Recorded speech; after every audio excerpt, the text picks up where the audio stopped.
Is it correct for you? Yes. Okay. Good. For today, I would like to continue the lecture about infrared and applications, and also after that microwave. But because you have practicals to do, we will stop for me at 11:30. It means that it's for you at 5:30, at 5:30 Hanoi time. Okay, because like this, you will have 1 hour and a half to work on the practicals, because I know it's important also. So after this, the lecture, I will present you some word about georeferencing, because I had a specific question about georeferencing. So I prepare a short presentation about georeferencing of remote sensing data. Okay, we stopped yesterday. I have to change, sorry, I have to adapt mouse.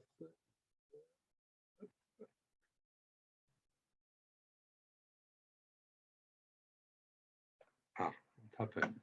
It does not work.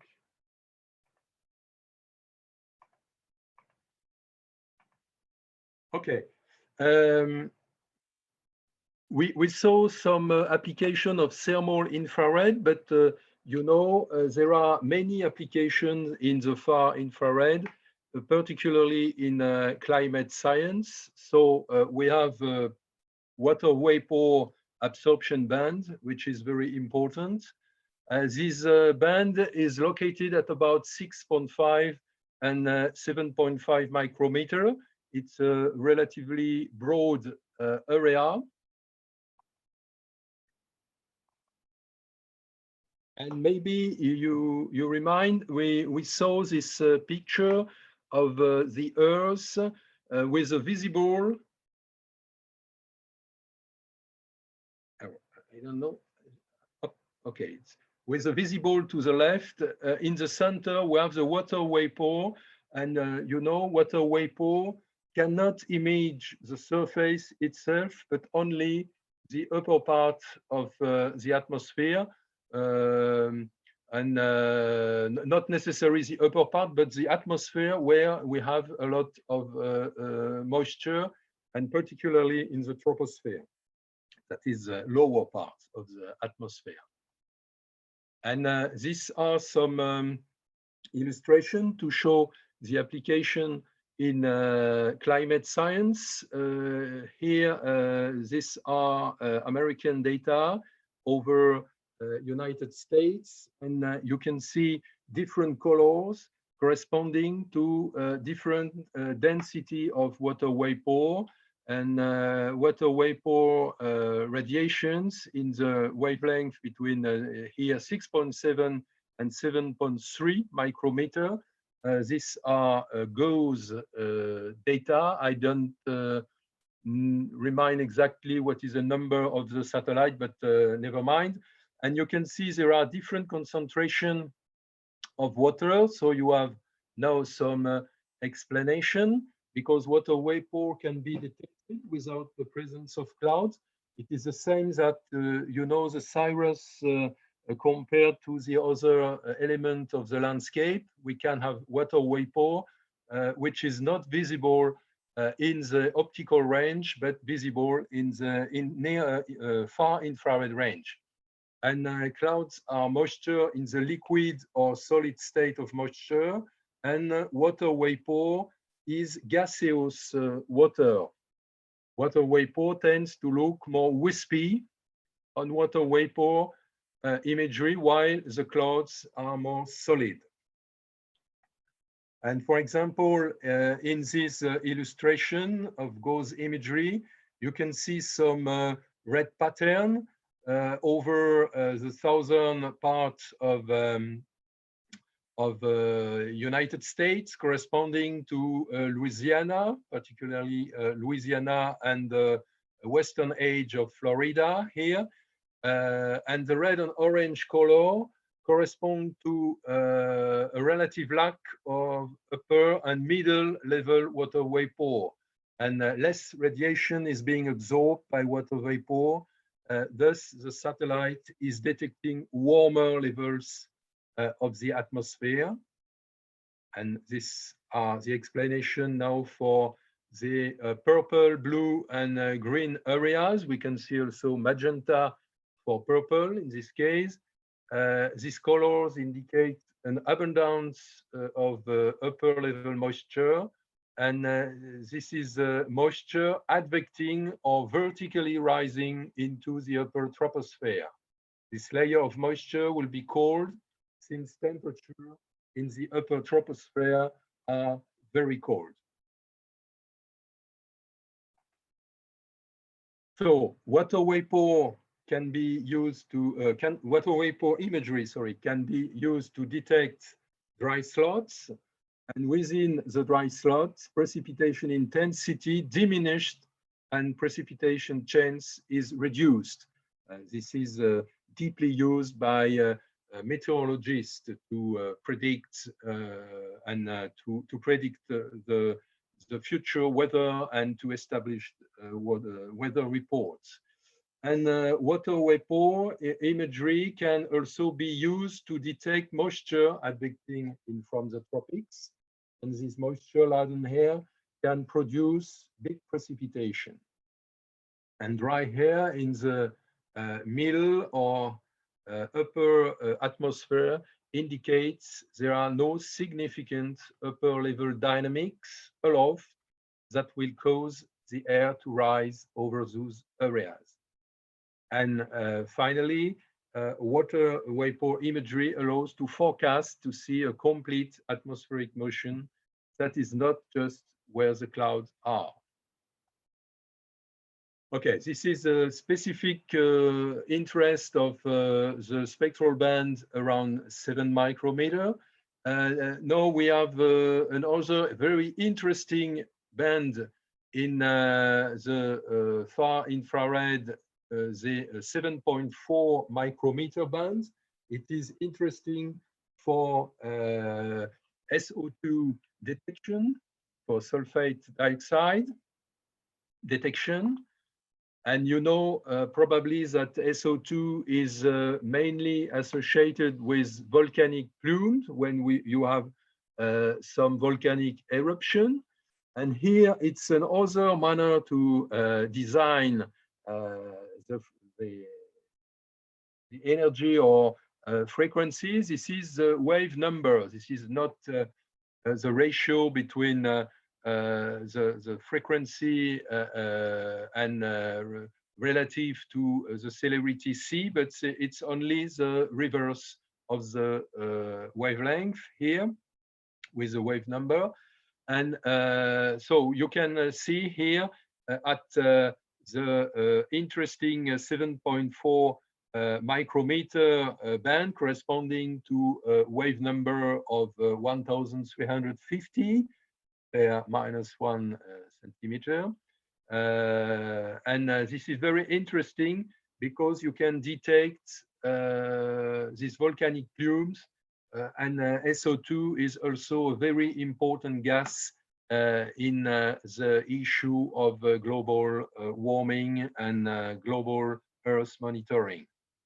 So we use mainly 7.4, but you see we have also two other absorption bands at 8.7 here to the left on the sketch, and at 4 micrometer. But you can see that these bands are very small and not well expressed. Therefore, the 7.4 micrometer band is mainly used for satellite imagery.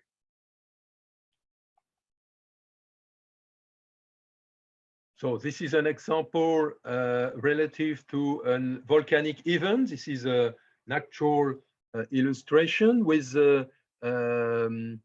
eruption of Holuhraun volcano. This is a volcano located in Iceland, you know, in the northern part of the Atlantic Ocean between Greenland and Europe. And during this event, which occurred in 2014 and 2015. It lasted some weeks. So you can see the emission here of SO2 is well characterized using the 7.4 micrometer band. These are at different time, and you see the propagation of the plume over the British Islands and Scandinavia, especially France is here, not really deeply affected, but you see that we can monitor the distribution of the plume due to the high winds in the north part of the Atlantic Ocean. So this band is a very powerful tool to monitor the volcanic eruption, but also to monitor the environmental issues as well.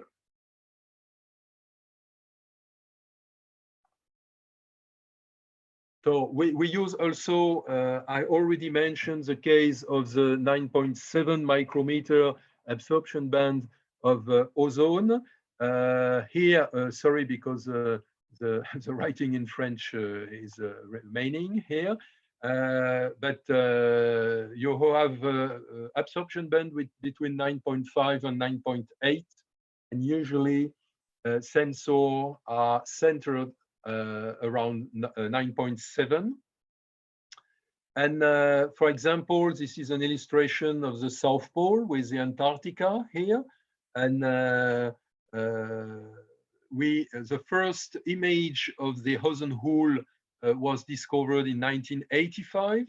But as I already mentioned as well, the hole was already known in the 1950s because scientists measured in the field a great flux of X-ray and ultraviolet, showing that there is a depletion in ozone. And ozone, you remind, is located in the first part of the stratosphere at about 25 to 30 kilometers of altitude. And this is an illustration using the famous GOMOS tool on board the Envisat platform, and the image was acquired in 2008, and the platform was over in 2012. So this is an observation in 2013. Okay, this is another date. It's a very nice illustration of the ozone hole over South Pole. You see here Antarctica. This is South America here, and we see a large depletion. And the international unit to measure such element is a Dobson unit. So you see, you have only maybe 100 Dobson, something like that. And in a normal setting, you have about 400 or 500 Dobson. And this value is necessary to avoid X-rays and ultraviolet to be dangerous. Okay, this is another illustration with another sensor. This is an Aura sensor. This time over, you see Antarctica, not Antarctica, but Arctica. Sorry, this is the North Pole. This is Greenland. This is the North America, and this is Europe. So in this case, you see the hole is very important, especially for a population living in the high latitude areas. You have a lot of people living, for example, in northern Canada with Inuit populations, and also some in Siberia. In Greenland, this coast is relatively not inhabited because population is concentrated to the south. But these are dangerous areas from a health point of view. And this is also a another case, you see Asia this time was mainly centered on China, but you have here, you recognize Vietnam and the other countries such as Indonesia and Japan. And this time, this ozone detection concern not the ozone layer in the stratosphere, but the ozone concentrated in the troposphere, mainly due to traffic and pollution due to plants. And especially in this case, you can see this red area correspond to the area south of Beijing. Beijing is located here. So the winds coming from Mongolia to the ocean. And you have also a lot of pollution in the southern part of China, just at the boundary with Vietnam. And in south, you know, it's mainly due to the area of Hong Kong and other important cities of China. So have in mind that the thermal infrared is the only spectral domain directly related to a physical characteristic when you use the range between 10 and 12 micrometers. This is an illustration with a famous Landsat scene over North France and England as well. This is the Kent area of southeast England, and this is North France. And this is the thermal infrared image. And this is another type of application of thermal infrared remote sensing. During 2006, Europe suffered a very important hot period, and especially you see maybe Central Europe and mainly Germany here and Poland. France is here, was affected for the central part of France, but it was mainly the northern part here of Central Europe, which was concerned by this very important hot period.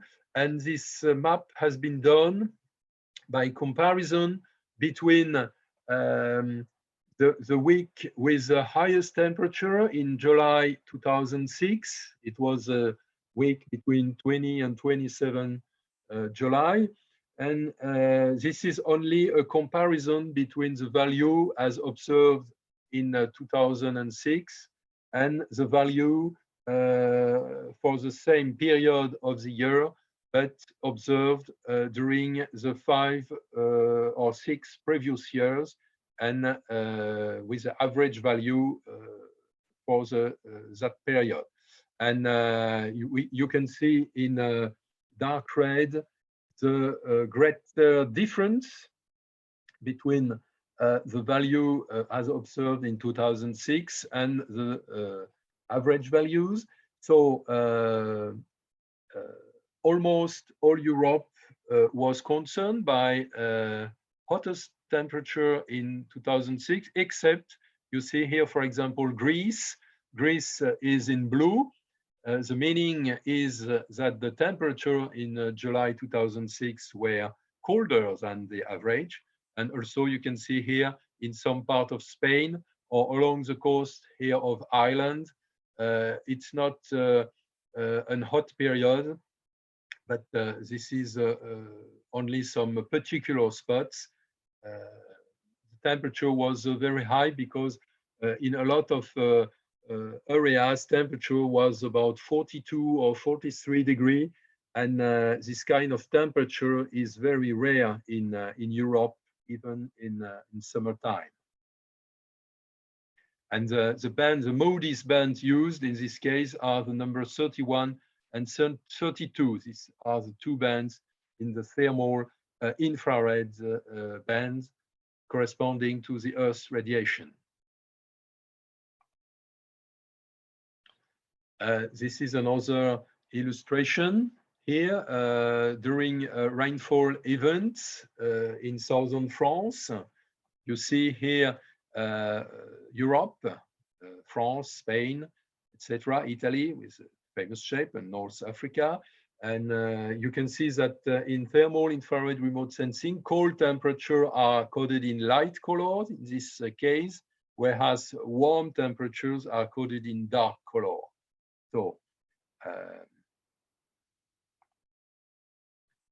So there are many absorption bands available. We have seen especially water vapor and ozone. And there is numerous applications of these ranges. For example, you can have also between 4.43 and 4.53 micrometer. You can detect the temperature of the atmosphere, and you see by comparing two domains, one in the thermal infrared, but the other in the range of 3 micrometer, you have the temperature of the surface and also the temperature of the clouds. And one very interesting range is also the very last part of the thermal infrared at about 14 micrometer.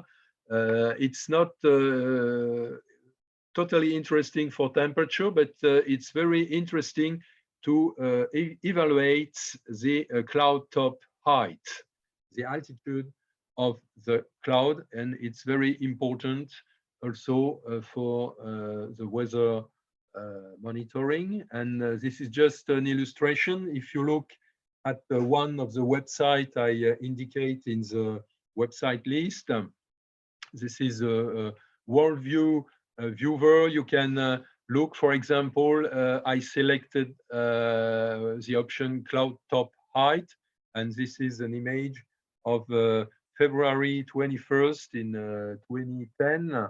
And in February, you have here a lot of clouds over Europe. It's difficult to recognize Europe. I only indicate a red spot for the city of Reims in France, but maybe you can recognize here Northern Africa. And the colors correspond of the height of the cloud, of the top of the cloud. And here we can see that clouds are relatively high at about, for example, 6 or 7 kilometers for this green or yellow cloud. So that means probably cirrus or very high altitude clouds, whereas in other parts, and especially over North Europe, you have very low clouds corresponding to maybe 2 or 1 kilometer. And that means that probably you have a lot of rainfalls here in that purple or blue areas, whereas over Mediterranean Sea, you have no precipitation at that time. So infrared is a very interesting range. You have also a lot of application in oceanography, because the temperature of the ocean also can be extracted from the same type of data if you have no cloud above. So, and this is a synthesis of the thermal infrared radiation interest. You see, especially using the spectral bands on board Meteosat 2nd generation. And here you can see, for example, 13.4 used for CO2, 12 for ice particles, 10.8 for dust and silica particles monitoring and temperature as well. So it's very important for volcanic plume. You have the ozone bands for global changes. You have SO2 for water vapor and volcanic activity. So you see, it's very interesting, but you have just to avoid a lot of water absorption band, because in that range, you have a lot of absorption bands due to hydroxyl and H2O. So it's necessary to set a very specific range of radiation, and to use a very specific range. And some scientists, I will not explain in detail, I have no time for this lecture, but it's very, very interesting, because some scientists try to relate the temperature and also the water vapor and SO2 activity, and to relate with the possible emission of radon. And radon is very important gas, because it is produced when earthquake occurs. So it could be an indicator or a precursor of an earthquake. So it's only a theory and attempt right now, but maybe this is for the future. I think one of the most important and relevant paths of research. And this is sorry, this is in the infrared particularly. Okay, I do not explain in detail. You can see the explanation given by some specialists, but I have no time to detail this part. Okay, it's 8:30 for me and 2 for you in PM. So I continue now with the following range of radiation, and this is the radar or microwaves, also named hydro frequencies range. And these methods allow locating points in space by calculating of the speed of movement using the famous Doppler-Fizeau effect. This is a frequency shift of the so-called backscattered return signal. So we don't speak about reflection in radar remote sensing or radar techniques, but we will speak about backscattering. You can see here an illustration. And this is the principle of plane detection, for example, around the main airports, and to survey the plane traffic above the countries. Just some step.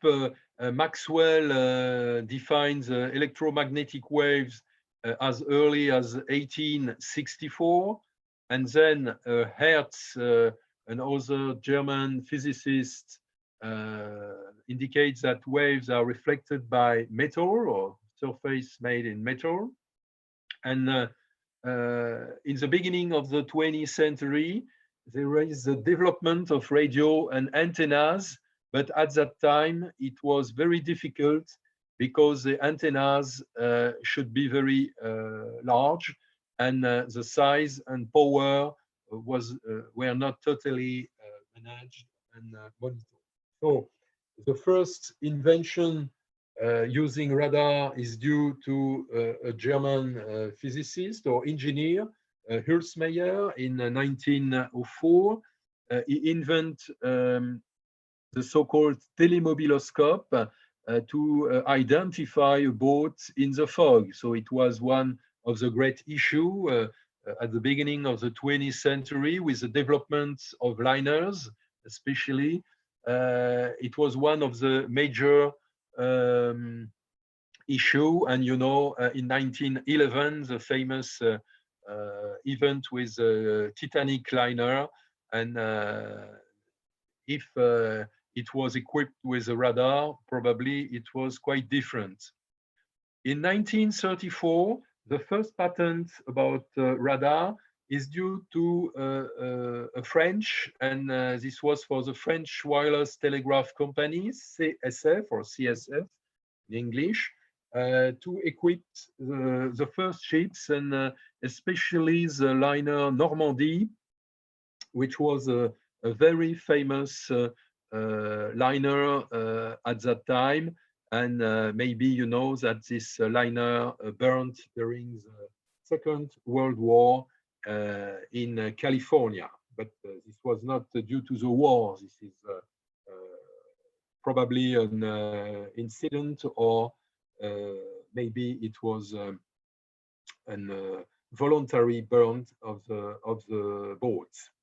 But what is very important is a British patent by Watson and Watt in 1935, because this is the reason why British can use the radar at the beginning of the Second World War and developed a network of radar receiver, especially to the south of England, and can detect German planes before arriving above the land. So it was a very important advantage of the British in 1940. So this overall sketch indicates that the wavelength concerned by radar range from 1 millimeter to 1 meter. It's relatively easy to remind, but only some, it's such as in the infrared, you have only some window for observing because of different physical properties. So we mainly use some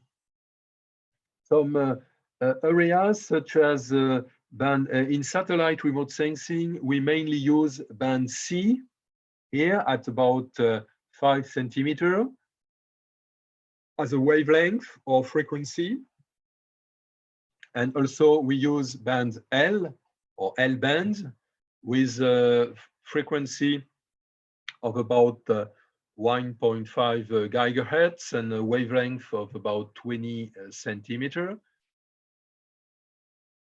So, for example, RadarSat and Sentinel-1 currently are working, and they work using the C-band.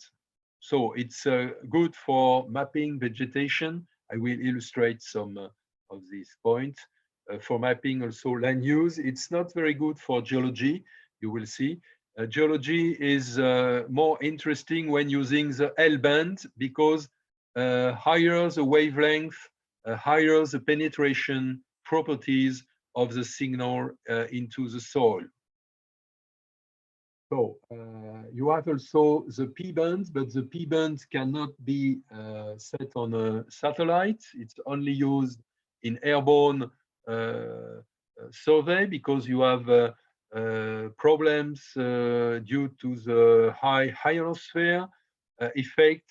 So you have perturbation due to the famous Faraday rotation. This is a well-known physical phenomenon. And also I mentioned the specific case of the S-band, because the S-band was only used by the Russian Almaz-2 satellites, but it's also the microwave used by, maybe you have a microwave oven, and this oven is working using a wavelength of about 10 centimeter.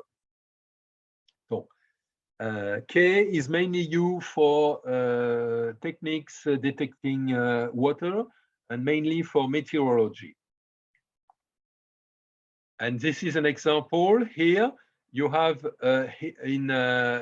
according to the vertical axis, you have the elevation, the height of the cloud, and here is time. This is the evolution of a perturbation as measured in Italy. It is relative also to a volcanic event, but it's not here very important. And you can see different kind of concentration of water in the in the lower part of the troposphere, because you have here mainly at 2 or 4 kilometer high. So you can see in detail if you are interested in that issue. This is a small animation showing what happened when a hurricane is arriving just above land. You see here a model of the famous Hurricane Katrina in Louisiana with a lot of destruction. It was in 2013. And you see the center or the high of the hurricane arriving with a counterclockwise rotation of the perturbation. It's classical at that latitude in the northern hemisphere. And you see the Mississippi River Delta and the city of New Orleans, which was greatly affected by this event. So this is a conversion of the radar signal into moisture content. And this is another type of detection. This is a picture taken the 1st of February in 2003. And this was just when you see there is the explosion of the shuttle Columbia. And this is a detection of the Columbia debris detected by weather radar. You have here the main axis of the shuttle. I think that it was going to California. And here you have once again with Louisiana and Texas. Louisiana is to the east and Texas is to the west with the city of Tyler here. And these are the track of the different pieces of the shuttle detected by the radar, the weather radar here of Shreveport. This is a climate station or meteorological station in northern Louisiana. And also, it is also interesting to mention that there are some issues when major eruptions of volcanoes occurred, such as Galunggung in Indonesia, with a very important eruption in 1982, and also in Alaska with Mount Redupt. This is Mount Redupt and this is Galunggung. And Mount Redupt in Alaska's eruption was in 1989. And at that time, planes were equipped with weather radar. So the problem is, because, you know, I ask you a question, because it was remarked that the radar do not detect ash clouds, you know, the ash cloud in both cases. And the catastrophe, the tragic event was just avoided shortly in both cases. And it is due to the fact that this ash cloud is totally water-free. So it's only very fine particles, and particularly very fine silica particles, because it's a volcanic rock. So the ash plume is composed of very, very fine particles, and the particles are too fine to be detected by the radar. And because you have no water, the weather radar cannot detect the presence of this plume. So no methods have been changed, but it is one application of the interest of the theory, but also the interest of the field observation and what happens in the real world. This is another example with a wonderful eruption here of the Calbuco volcano in Chile in 2015. And this eruption was also detected by an Argentine radar site, RMAO radar site at a distance of about 120 kilometers. And this was the results. This is the place of the radar survey, and this is the place of the volcano. So the detection was very good.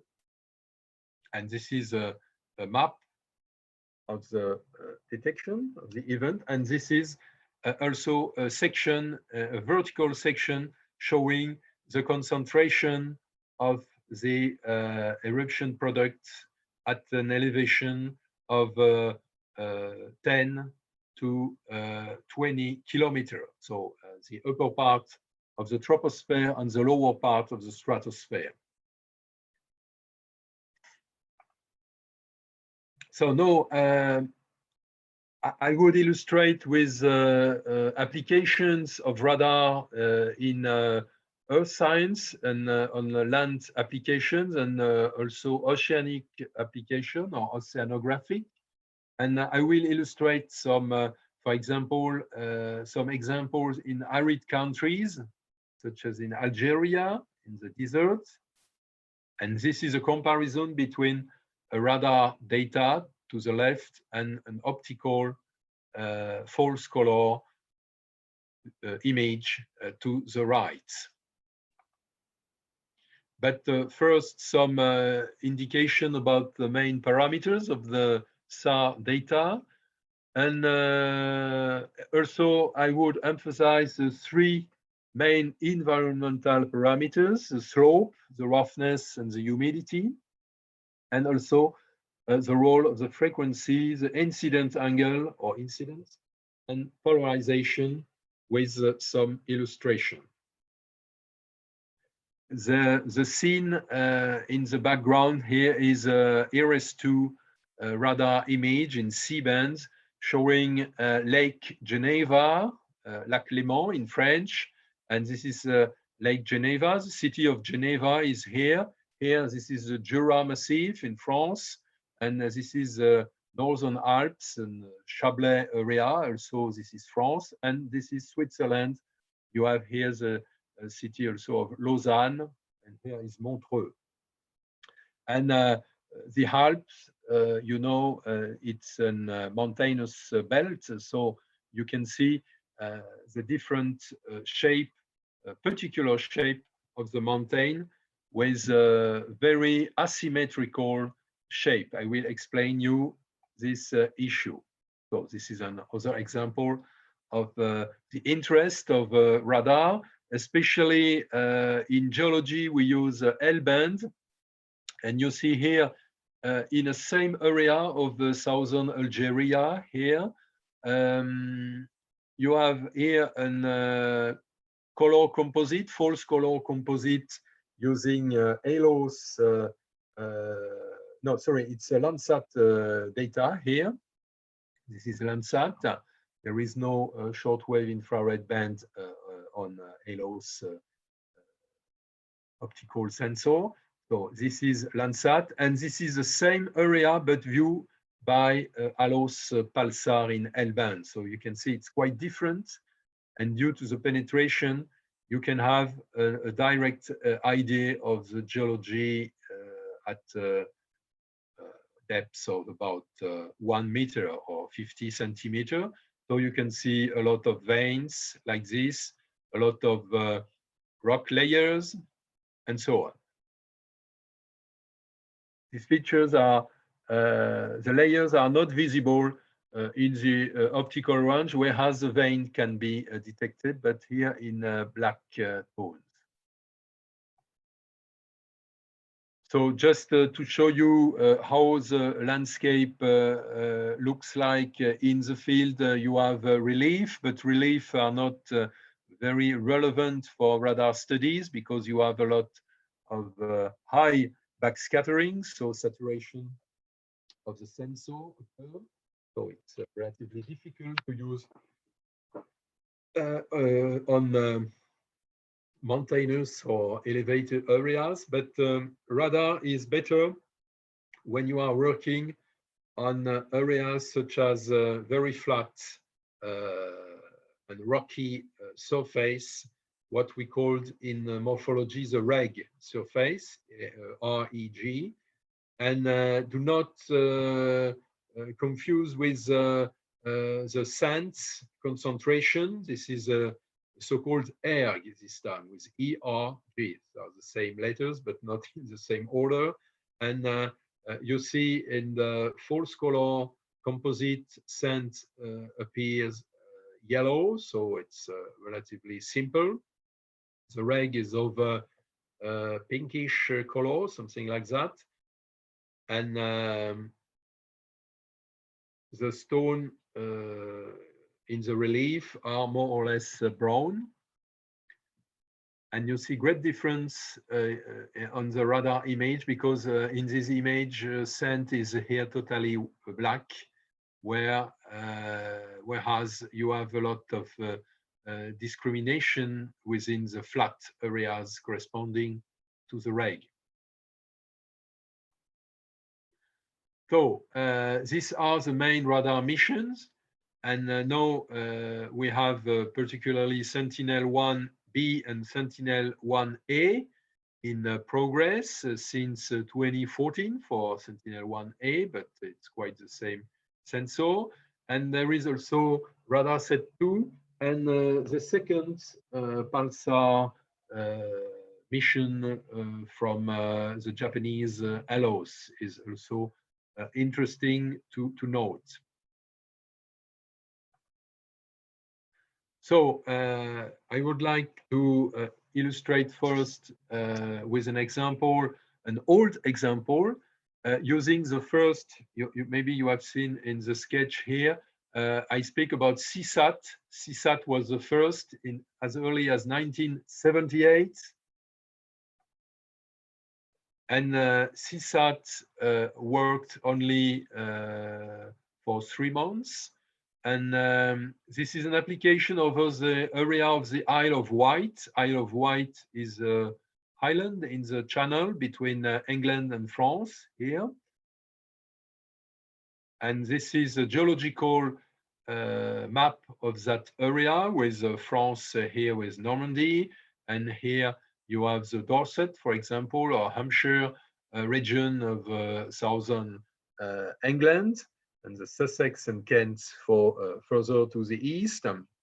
And this is Isle of Wight, okay? And you can see there is a very interesting geological feature. This is due to the boundary between Cretaceous layers and tertiary layers. Cretaceous layers are in green, and tertiary layers are in yellow and orange color. It is not. This is just a geological convention. It has not relation with the color composite. And keep in mind that radar does not penetrate into the water.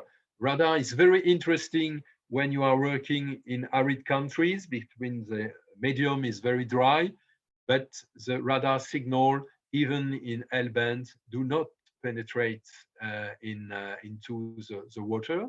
And this is the CSAT scene, or the CSAT image from September 2 in 1978. So I look at that image, and I find very funny to see this feature. You see on the land, you have the boundary between Cretaceous and Tertiary, so it's not a problem. It's due to the morphology, so no trouble. But what is very interesting is the prolongation of the feature. You can see here the fault, because you have a fault corresponding to that boundary, is directing toward France here, and you can see also a kind of fold here. It was very strange to see that feature. So you can see here with the arrow, and this is a superimposition of a more detailed British geological map on that area. You can switch to look at the difference.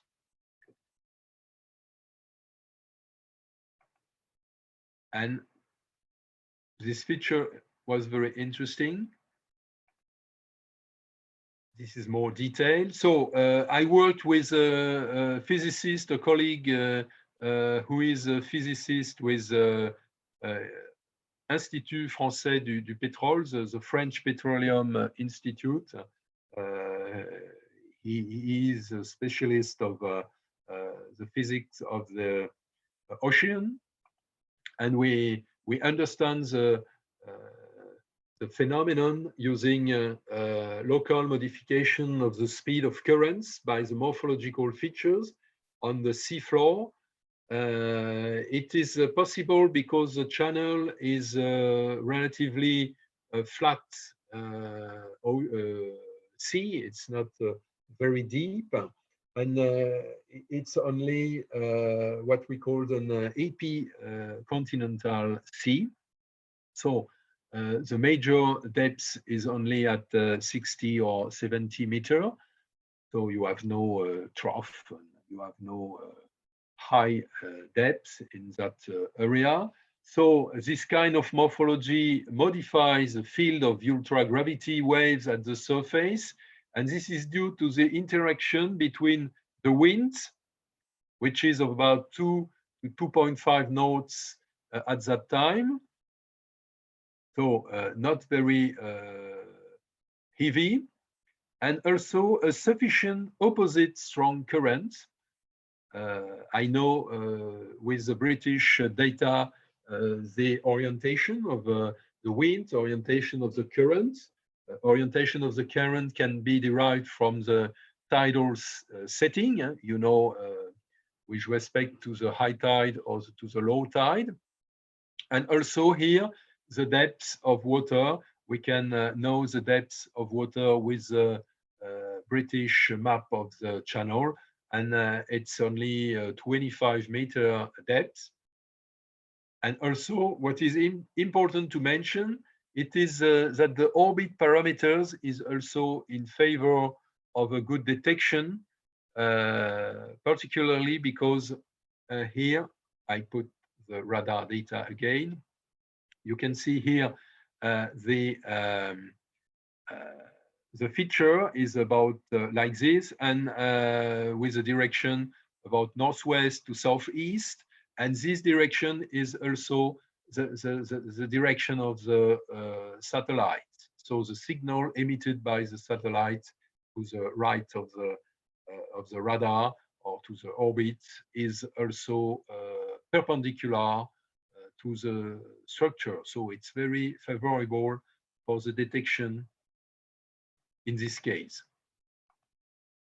And also in the, I do not indicate the origin of this illustration, but this is also from Lilsand and others in the famous remote sensing treaty. And this is an illustration of the same area. You see, you are here just between England and France, close to the Calais Strait or Dover Strait. Dover Strait is a British name, and Calais Strait is a French name, because you have here Calais, and on the opposite side you have Dover. And if you superimpose the CSAT data here, and here you have the ocean bottom contours expressed in meters, you can see there is a great correlation, because some sandbank, for example, this bank here along the British coast is only in some part at 5-meter depths. in low tide period. So it's a very dangerous and very hazardous area, because this area between England and France is one of the area in the world where you have a great quantity of boats and liners in that place, because you have a lot of great harbors, such as in France you have Le Havre here, but in England you have London and Southampton, and you have also Rotterdam in the Netherlands, and other smaller harbor in Northern Europe. So it's a very important path for traffic in Europe, and these dunes can be very dangerous sometimes. So now for geology, this is an other illustration over my Algerian test site in southern Algeria. And this is a comparison between the C band, you know, ice 5.6 centimeter, and the L band here at 24 centimeters. This is PALSAR, and this is ASAR from the European Space Agency. So you can see it's quite different from a geological viewpoint. We can see that L band is good for geology. This is for the substrate, and C band is good for the surface. If you have to draw, for example, the track of the river, of the streams, you have only wadis, but it is important. And also you can clearly detect the dunes, elongated dunes like this, these dunes are not clearly visible using the L band. So here you have the theoretical explanation of this phenomenon. It's relatively complicated, so I will say a few words, and you can revise quietly with the pictures, because it's a little bit complicated. But this is an example of radar acquisition. You see, you have the sensor and the emission, what we call the incident signal. So you can define one angle between the vertical axis and the signal. You define the incident angle here, and the reverse between the horizontal axis and the signal is what we call the depression angle. So it's very important in radar remote sensing. Incident angle and depression angle. Do not be confused with these two terms. So what is important to know is that the slope towards the signal means a high radar backscattering if you have a relief like this. And you can get what we call over-brightening when the slope is perpendicular to the incident signal. This is an illustration here. The signal is coming from the right to the left, and you image the face here in white, corresponding to over-brightening areas like this as well here. So you can detect that the signal is coming from the right to the left. Because the mountain, you know, the mountain is not developed to the east. It's a relatively regular mountain, and the top is illustrated first. So you detect not exactly the image of the surface, but the time between the surface and the sensor. So the top is illustrated first, and the slope is illustrated second. In the case of a slight slope like this, it offers a relatively high backscattering. This is an area like this, for example. So it's possible to have a relatively light gray level, but you have no over-brightening. This is over-brightening here to the top, but this is only relatively high backscattering. And in this case, you are here in the reverse part of the relief, that is the slope located behind the top, behind the summit, and the reverse slope offers here a backscattering less than the horizontal surface one. So you have a dark gray level, but you have backscattering for this surface.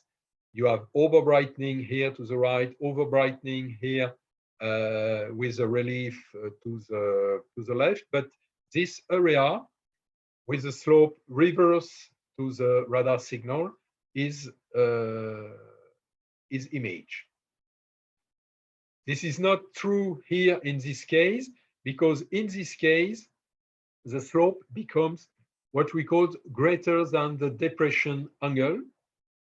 And in this case, you have what we called in radar remote sensing a shadow effect or shadowing, but it's not shadow due to the relief on the sun, but it's a shadow because this part of the surface is not reached by the radar signal.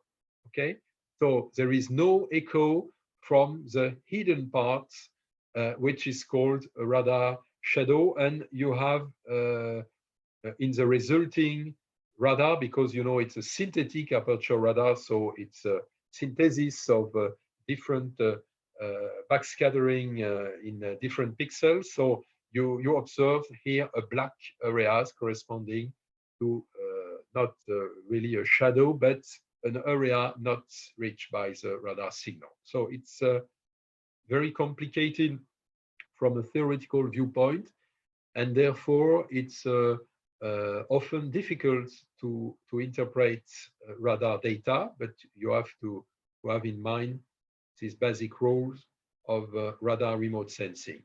And also we can discuss shortly about polarization. Radar data is an electromagnetic wave. So maybe you know in physics that an electromagnetic wave has a magnetic field component. This is a vertical one, okay? And you have also an electric field component. This is a horizontal component perpendicular to the direction of the emission or direction of travel, okay? So the resulting wavelength is a wavelength composed by a magnetic component and an electric component. And you know, when we are speaking about polarization, I think that this sketch is relatively good from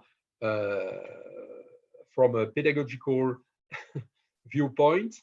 In this case, you move the line in the vertical direction. So you have a wave with only the vertical component, that means the magnetic component.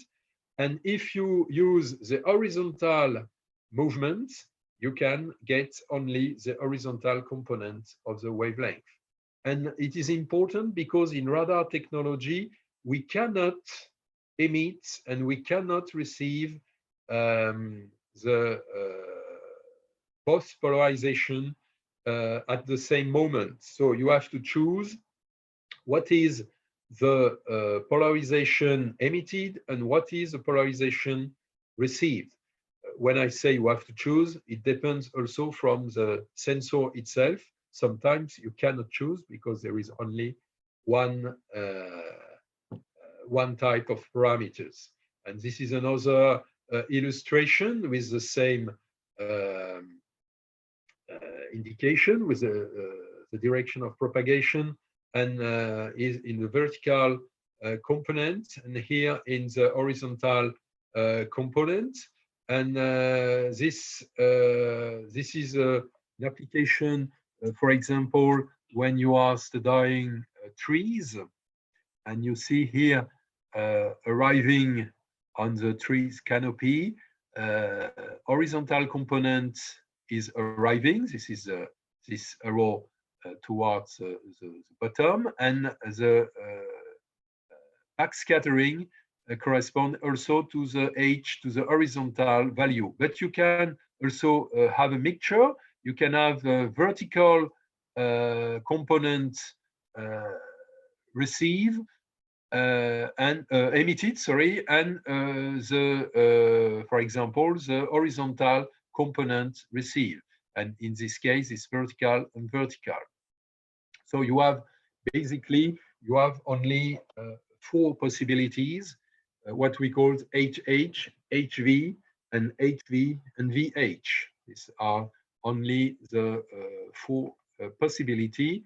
And this is a sketch illustrating the different frequency and polarization of the main SARs. In the early beginning of radar remote sensing, as you can see, there was only the HH polarization available for CSAT and the first space for the first shuttle radar mission. Also, only what we called like polarized or polarisation simple in French, you have VV for the radar from the European Space Agency or from XSR from Germany. So in Europe, usually it's VV is preferred, and in the US at the beginning it was HH. But after we have sensors such as the CERSI mission in 1994 with what we call the full polarized data. We have all data available, HH, HV, VV, VH, and also VV. So it's very, very nice with also C and L band. And right now with Sentinel-1, you have 2 possibilities, VV or HH, but I think that HH is relatively rarely developed. We have mainly the VV. I am not very interested by polarization for geological purposes, so I do not choose relatively to the polarization, but I think that Sentinel-1 now is mainly in VV configuration. Okay, and what is very important, as illustrated by the theoretical sketch, you have 3 main parameters in remote sensing by radar or synthetic aperture radar. This is the slope. It depends from the setting of this slope relatively to the signal. You have the roughness of the soil.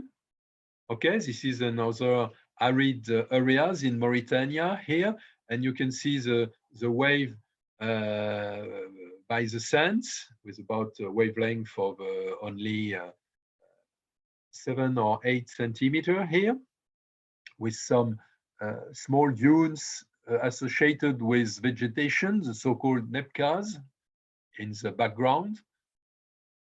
And the third important parameters is humidity, the moisture content. And I will discuss some of these points. The slope, it depends also from what we call the incident angle. Okay, and here it's a comparison of 2 radar data over Lake Villefort. I already show you this lake in southern France. So the lake is here in the topographic map, and this is a panchromatic view with spot data.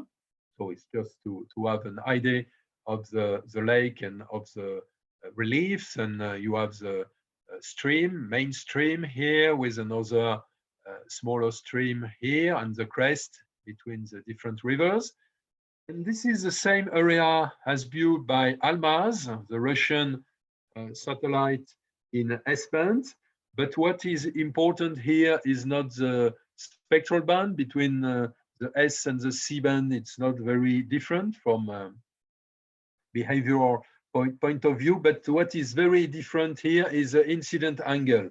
For Almaz, you have 42 degrees. And for ERES-1, because it's an ERES-1 data, you have 23 degrees only here.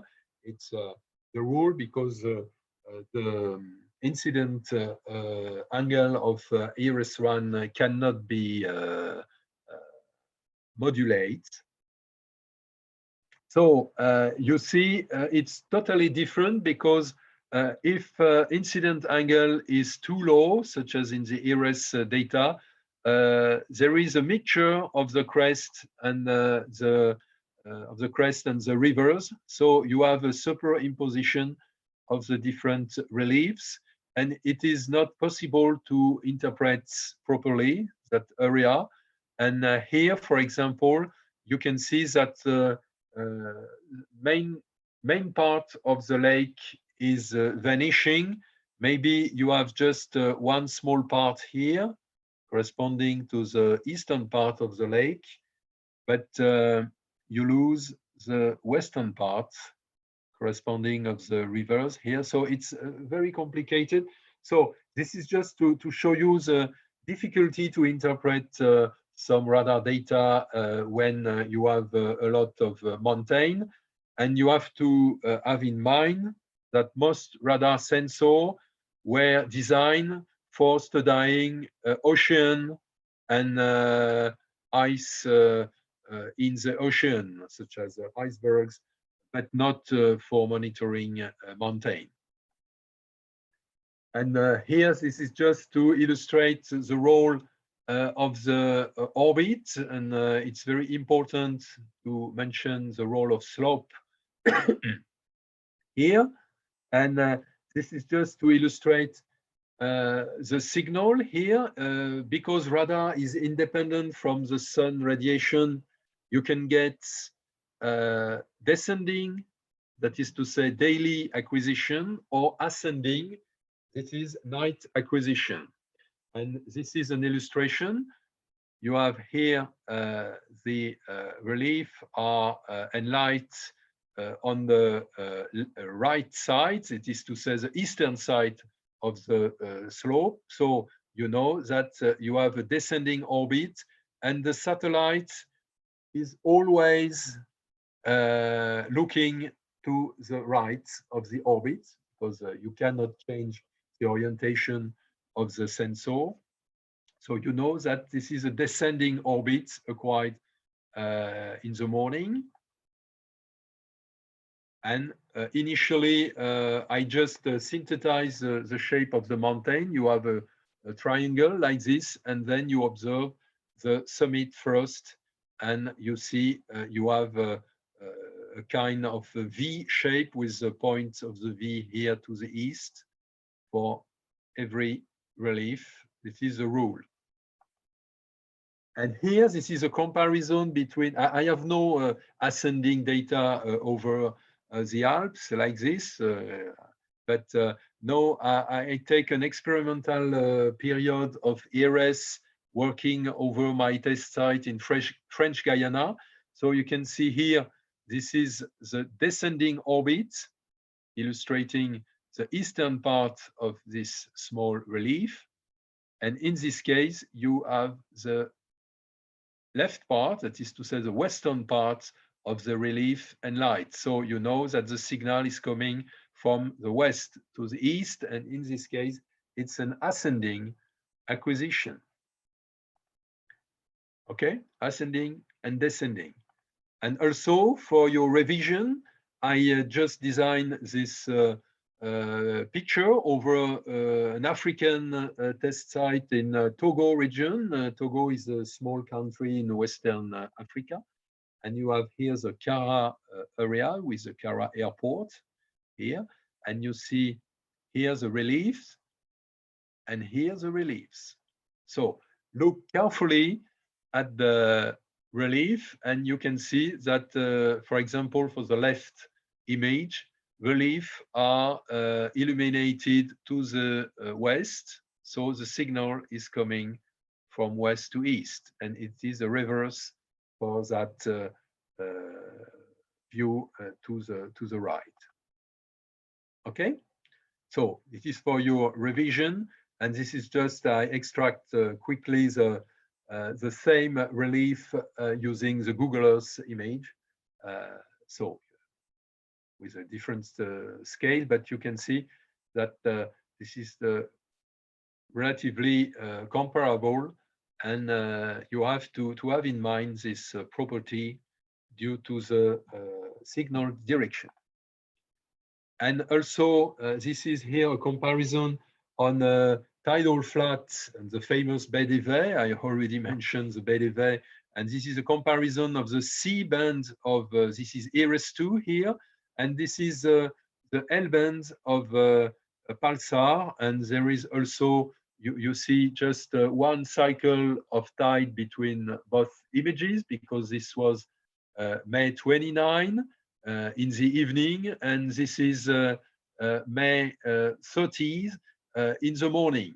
So we have just one low tide after, and this is quite the same setting, but you see the exposed tidal flat is in black when you use the L band, whereas you have a lot of different backscattering pattern when you are using the C band.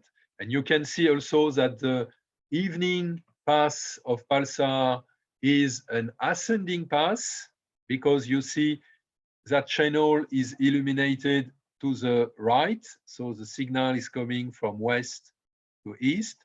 Whereas if you look at the ERES2 image, it's the reverse. You see, this is the left part of the channel, which is illuminated. So the signal is coming from the right to the left, and it corresponds in this case to a descending orbit. It is in agreement with the time of acquisition, because it's about 11 o'clock UTC in France.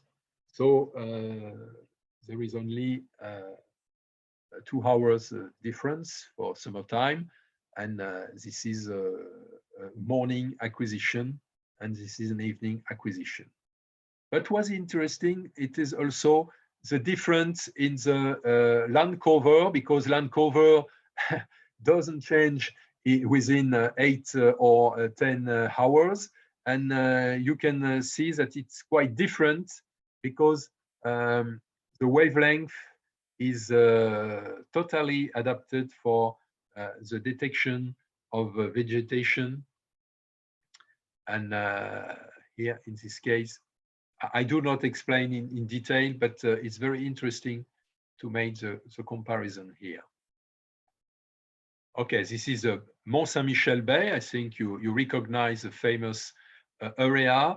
And this is a low tide data from ERES1 in 1994. And you can see the exposed tidal flat is mainly in a white color. It corresponds to sand and clays, but with a lot of moisture, because these are areas periodically flooded by the sea. So the medium is very humid, and this is due to this high humidity. You can perceive a very high backscattering value. So it's different from the reflectance. It's unlike the reflectance. Reflectance is decreasing the response due to humidity, for example, in the mid-infrared, but in the radar, it's the reverse. You increase when you have some moisture. And what is also interesting is the boundary between that white area and that black area here, because if you look at the optical data, you see vegetation. Okay, this is a standard false color composite, and you have no differences. You cannot say differences in the vegetation, because the layering of vegetation is only due to the elevation in that environment. You have no layering from the west and the eastern part. And the only explanation is that before polarizing this area only in the 19th century and channelizing the Couesnon River here towards Mont Saint-Michel, this is the famous Mont Saint-Michel, with a famous landscape and some typical animals in that place. And the only explanation for the white and black pattern is that the black correspond to relatively dry area. And here it's relatively more humid because this was the former mouth of the Quenon River corresponding to a large estuary. So we can check this particularly using the topographic map of France of the 19th century. And this is a very interesting view for illustrating the role of polarization. We have with pulsar data in L-band the 4 polarization available, VV, VH, HV, HH, and we can illustrate in the area of the Bay du Mont-Saint-Michel at low tide, and this is the bay with the HH polarization. You see the exposed tidal flat, the instantaneous limit of the sea. And I can just mention, because probably you are a little bit astonished by this kind of shape. This is due to fisheries. You have a lot of fisheries here, and during the low tide, you know, the current is crossing these fisheries, and you have such as the effect of a comb here, and it is due to the alternation of water and sediments due to these fisheries. Here you have also fisheries with other shape in the exposed tidal flat. It's to trap the fishes at low tide. Okay, you see that the L-band is very sensitive to effect at the surface of the sea. And this is our famous area of vegetation. But in this case, the limits between the dry and the humid area is not visible. It is probably due that the C-band is more sensitive than the L-band to moisture effect. And the ERS1 or ERS2 data is get with C-band. So this was the HH. This is HV on the same area. You see in HV, horizontally emitted and vertically received. So, you know, the signal in this case is very low. There are loss of signal. And we only can have a look on that area, interesting area. These are some reefs in Northern Atlantic. They are the only reefs composed due to some worms activities, so-called polychaetes, and you have some sandstone, not sandstone, it's sandstone matrix, but it's mainly carbonate in nature due to the worm activity, building some very high elevation houses. So this is HV and this is VH. You see a lot of noise. In the VH, probably you have a lot of interaction with other wavelengths, such as communication wavelength and so on. And this is the VV result. You see that in like polarized data, the signal is higher than in the cross-polarized data. And VV and HH are relatively comparable. But you can do some color composite, for example, using the different polarization. This is a composite with HH in red, HV in green, and VV in blue. So you can see that some areas, especially in green or light green, are mainly influenced by the cross-polarized, whereas the majority of the area is mainly of purple and dark purple or violet color corresponding more or less to a mixture of HH and VV. So this is the main response for that areas. And this is a comparison. VV, you have the name of the polarization is in the upper right corner, VV, HH, VH, HV. Okay, just to achieve with humidity, this is an example. I worked with a Chinese colleague on the Tibetan glaciers some years ago, and we investigate glaciers in the Nianchen Tanggula range. This is in the northern part of the Himalayas. And this is the location. You have the Himalayan belt with here the variegation of the Himalayas, and you are going to the southeast toward Vietnam, particularly. And this is Nam So.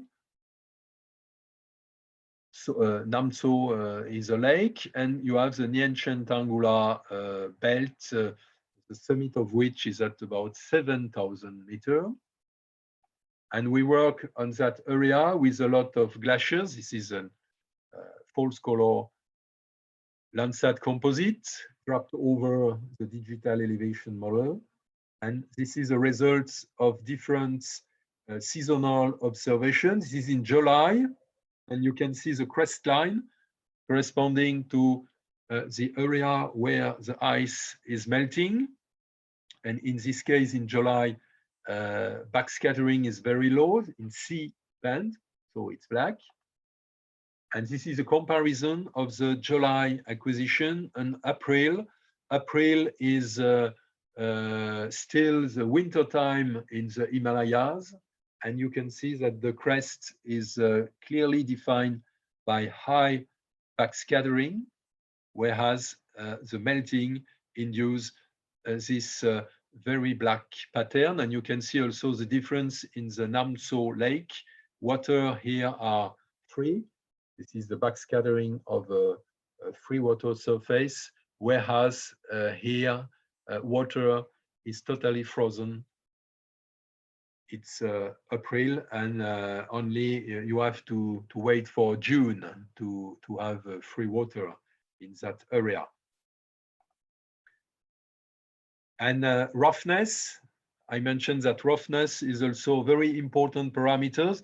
I finished with roughness, and after we will do the break. And roughness perception, I worked in a lot of places, of arid places, for example, in Tunisia here. And in Tunisia, on this Tunisia test site, we have the acquisition of the SURSEE mission. So we have the X, the C, and the L band. So it's very nice to compare the three wave band. And also, this is a comparison between Landsat and SURSEE mission in Mauritania. It's only designed for your revision. So you can check, you know, there is some question, what SURSEE bands are used, X, C, or L. So you have a different explanation. You have high backscattering of the dune, low backscattering of the dune. You have hydrographic network to be described with different pattern. You have the relief effect and the slope effect. And all these arguments indicate that L band is to the left and C band is to the right. Sorry, it's relatively rapid, but I think that time is running, so I have a lot of other things to say to you, and these are some also illustration over the Algerian test site with more recent data. This is Sentinel-2 over my area of interest. It's a very interesting area for the study of Archean formations. So Archean formation lasted about 3 to 4 Geiger years. So these are the oldest part of the Earth. And this is Sentinel-2, and this is pulsar data. So you see it's quite different. And here it's possible to draw the geological map. And here it's quite impossible. These are just some explanation about the geology. If you are interested in, you can look at the geological map. And with my friend Jemai, we worked hard in that area. And now, unfortunately, it is no more possible to proceed to fieldwork in that remote region at the edge between Algeria, Niger, and Mali. You know, it's a very hazardous area. This is an area under investigation. So, you know, it's very flat and with a lot of different type of what we call rake surface, rocky surface. And I deeply analyzed this, these areas for that theoretical viewpoint, but also for the tectonic parameters. These are the sand dunes. These are some image of the reliefs. And this is a comparison, one more. So you have plenty of illustration. This is comparison between L and C-band once again. And you have the explanation. So it's good for the revision. You see detection of dikes here. Dikes are very clear in white, and here the dikes are quite impossible to detect. Note that in this case, you know, the orientation of the dike is very important relatively to the orbit. And here it's a comparison of two dates over Reims. Reims is here with the area of Reims with different kind of land use. You can check with Google Earth, for example, what are the land covers. This is a forest. This is a lot of vineyards, and you have a lot of crop area, and the city itself, city of Reims. And I am here to the east of the city of Reims. Okay, so now I stop for the presentation here. I know it's very dense, probably for you as well. I propose to proceed to the break now for about 20 minutes. It's okay for everyone? Yes. Okay. Okay. It's I have 36, so we will start at 55. Okay, 55 or 56. We will continue. See you.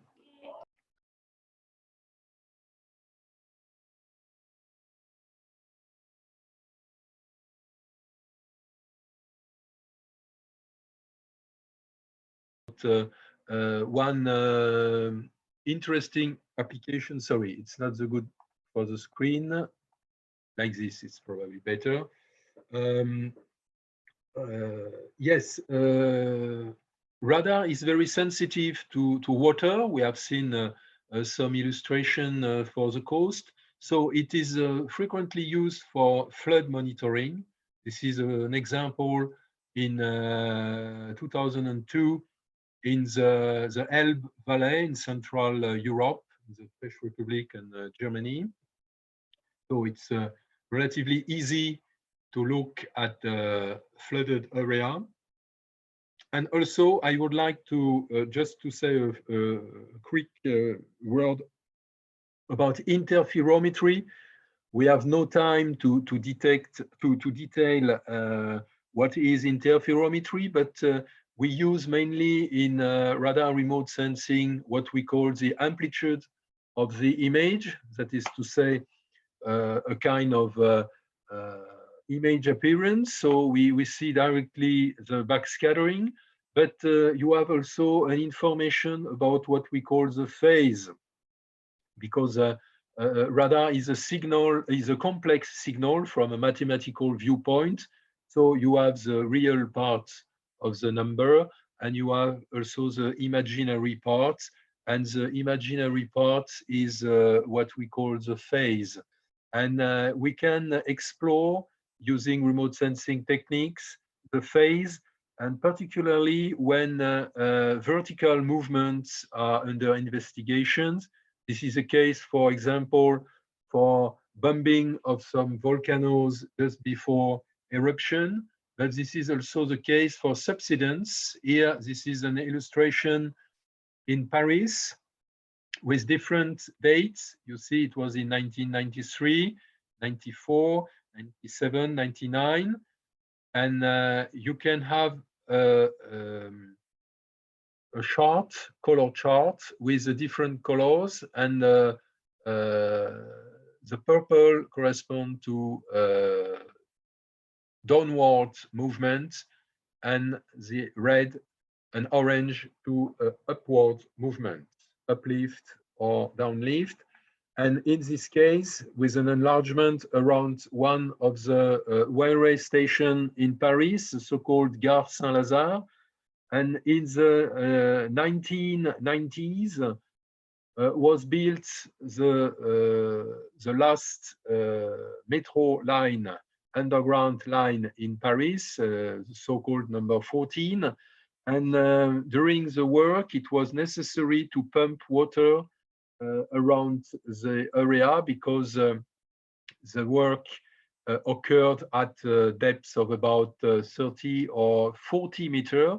So at this depth, it's necessary to pump water to avoid the flooding of the works. But unfortunately, when you pump water, you can induce subsidence phenomenon, and particularly because in that quarter of Paris, you have a lot of buildings, and the buildings were all slightly colliding. And this is clearly visible with interferometry. And basically, in this case, there were a lot of conflict between the inhabitants of this area and the builder of the line, of the metro line. And finally, interferometry was used to solve the problem and to know whether some small fault and some degradation of the buildings were due to the work or not. And interferometry clearly shows that this was due to the work. There is also other illustration like this, for example, in the city of Bologna in Italy, where there are also a lot of pumping, but for water supply. And some parts of the city are slightly colliding. So movement is not very important. It's a few centimeters, but it's enough to induce a lot of degradation in the building. Okay, I would like to just to stop here, because the next step will be a spatial, spectral, and temporal resolution. But I would like to switch to another presentation, and I have to stop this sharing and to go to this other presentation. As I mentioned previously, I prepare a short presentation on geometrical correction and georeferencing, because you asked me about this very important feature in pre-processing of the data. So I prepare, I hope this will be enough for you to apply directly on the software. And I will illustrate with images from the coastal areas of France, such as the Mont Saint-Michel or the Utah Beach Bay. And first, if you have to proceed to a geometrical correction, you have to prepare your satellite data or aerial photographs, and you have to use generally a map. You have a map with a coordinate, or you can also get some GPS field control points. But here in this illustration, I will illustrate with a map and used to correct an aerial photograph. I load two documents. Image one is a topographic map, and image two is an aerial photograph here. And this is a mosaic, manual mosaic of two aerial pictures. And I would to convert the aerial photographs into the geometry of the map. This is the first step. So you have the geometrical correction. You have to have the same geometry of the contours, but also you have after the georeferencing. So you have to apply to each pixels with a coordinate you choose. It could be UTM, it could be a local coordinate system if you know the parameters of this system. So you load two documents, two images, and so this is the first step using open file, open file, and you open the map and you open your document to be corrected.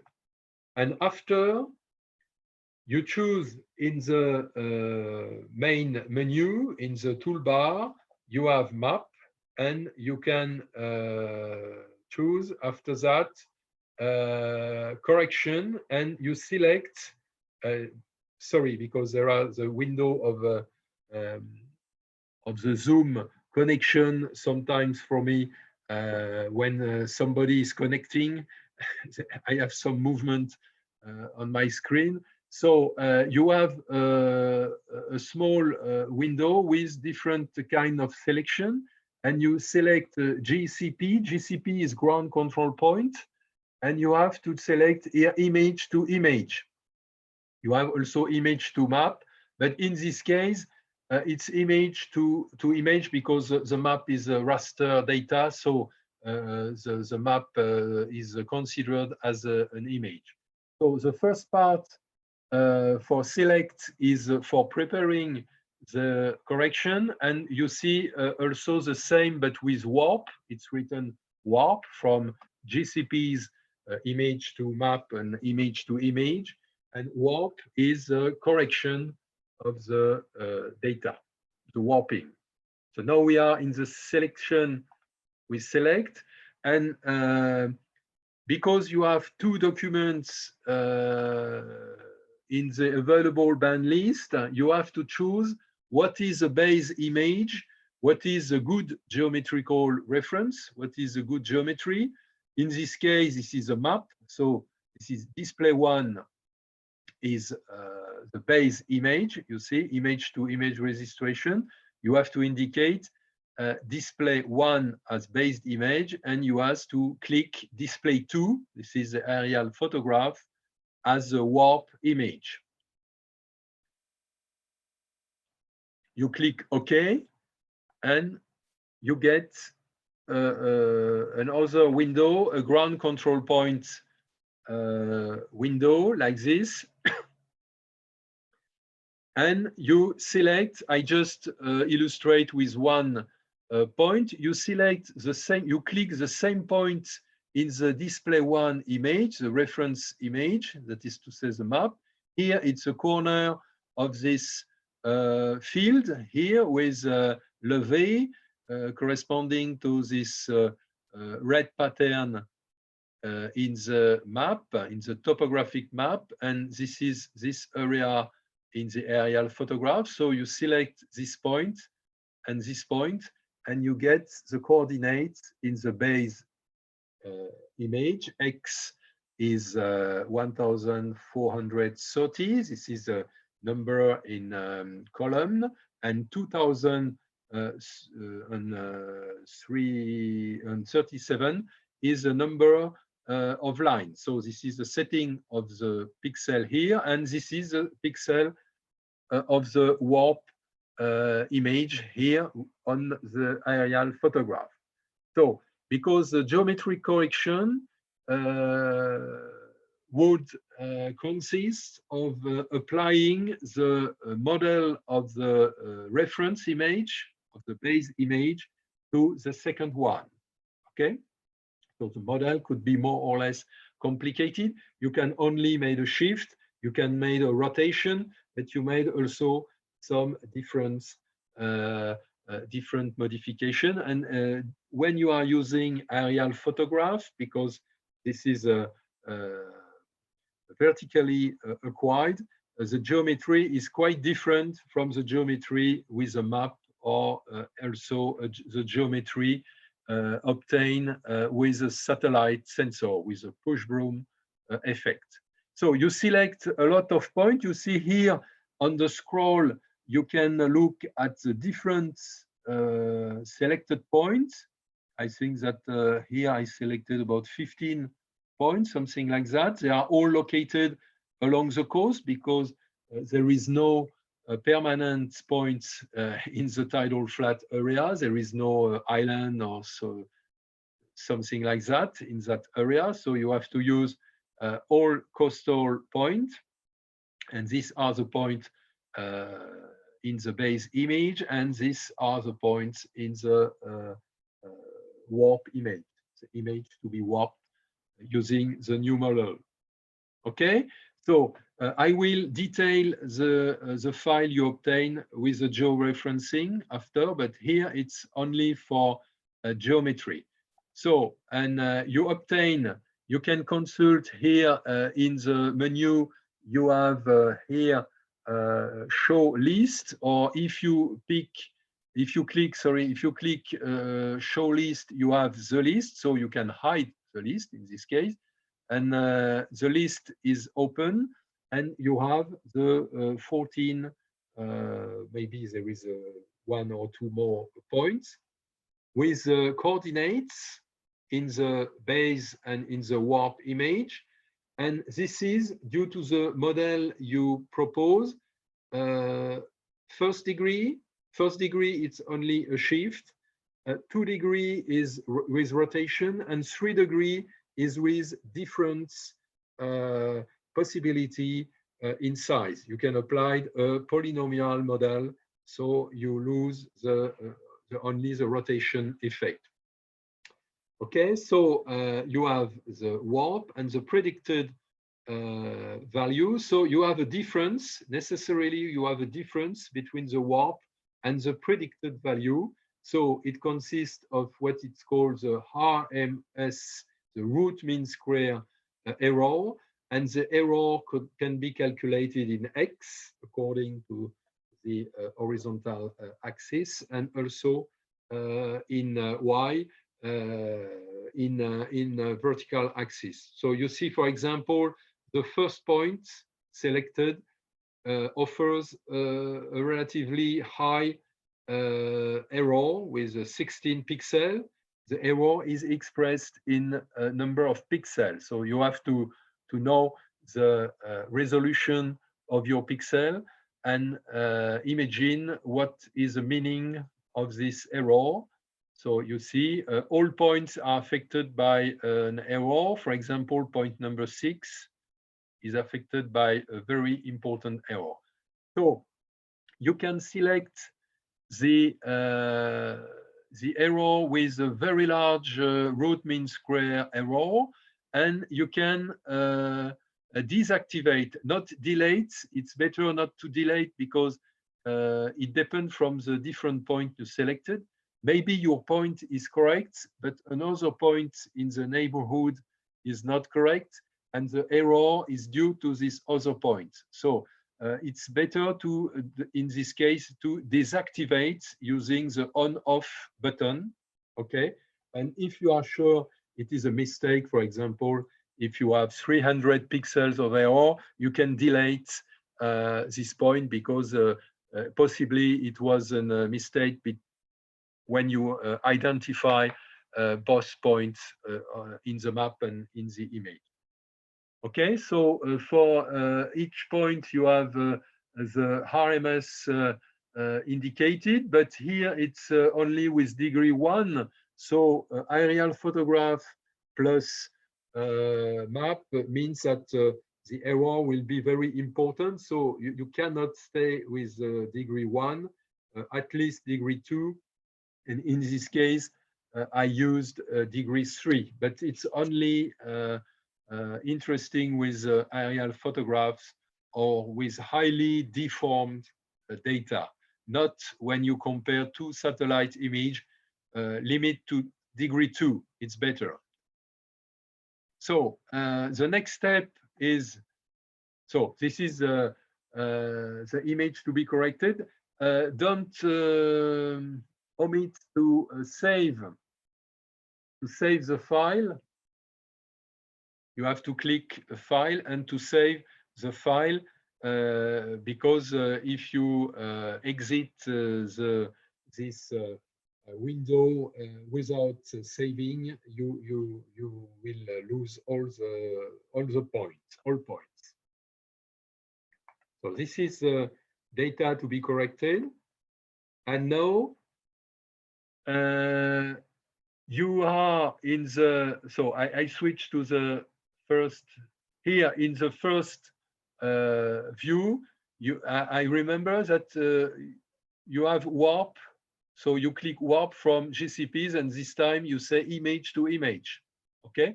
And exit the former one, because if you don't exit, you have still the points, selected points indicated in your image. So it's not very nice for the results. So you have to indicate the registration parameters. So you have to indicate the degree, and you have to choose the name of the results, so resulting. And maybe yes, in this case, I forgot to indicate the window with the indication of the ground control point file. Do not omit to indicate this information. And you apply, and you get a result. So this is the geometry of the initial image, and this is the geometry fitting with the topographic map. So here it's correct, the geometry of this mosaic, because I have no points, no ground control points in the sea. So the deformation is very high, and it is not usable. But what is important is to have a good a good fitting between the coast here and the image.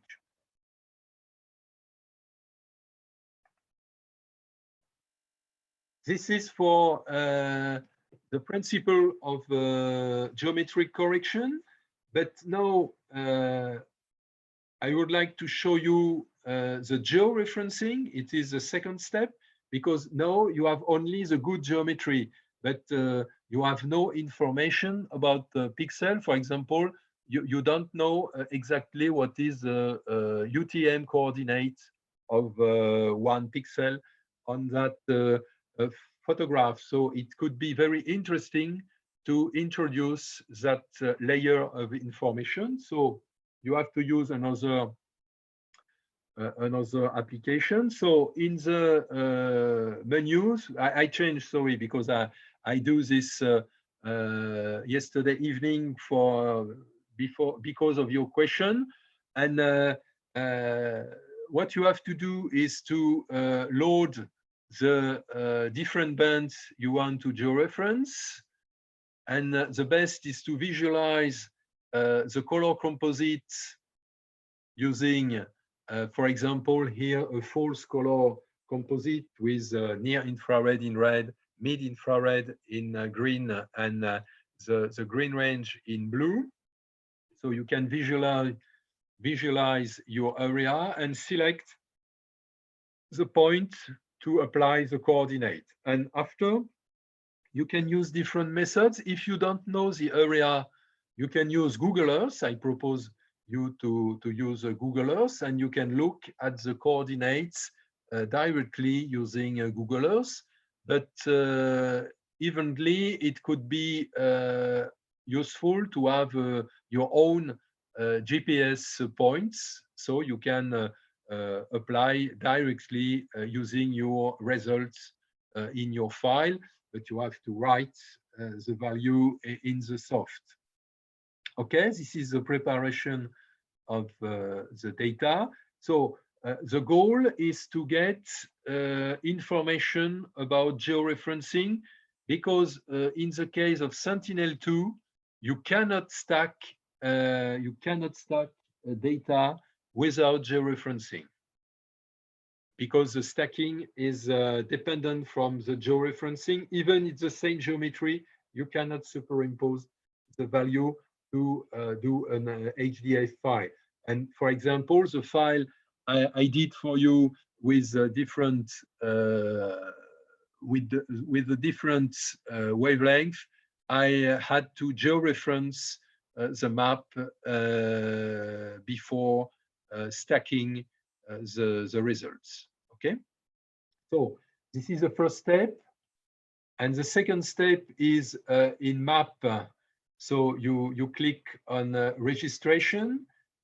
It's the same as seen previously, and in this case you say not image to image, because image to image is when you have to raster data. So it's not the case here, because you have one raster in display one, but you have Google Earth to extract the UTM parameters of some areas. So you select image to map. Okay. And this is the next step. So it is important here, because you have to choose your coordinate system. So it could be latitude, longitude in degree, minutes, and seconds. It could be also a local coordinate system. You see the first local here are Argentina, etc. But in my case, I choose UTM. UTM is a worldwide system. I think it's the best. But in this case, you have to indicate the zone, the UTM zone. And in this area, this is number 30. Okay. And you have to check that north is activated, because it could be 30 north or 30 south if you are in the southern hemisphere. In this case, it's northern hemisphere, so it's correct per default. But there is another problem. It's very important to check the resolution of the pixel indicated, because per default, the value is 30 meters. So it means that per default, this is the Landsat OLI or thematic mapper data considered. But in the case here of the Sentinel-2 data, I use the 20-meter resolution. So you have to change in 20 the resolution in X and the resolution in Y.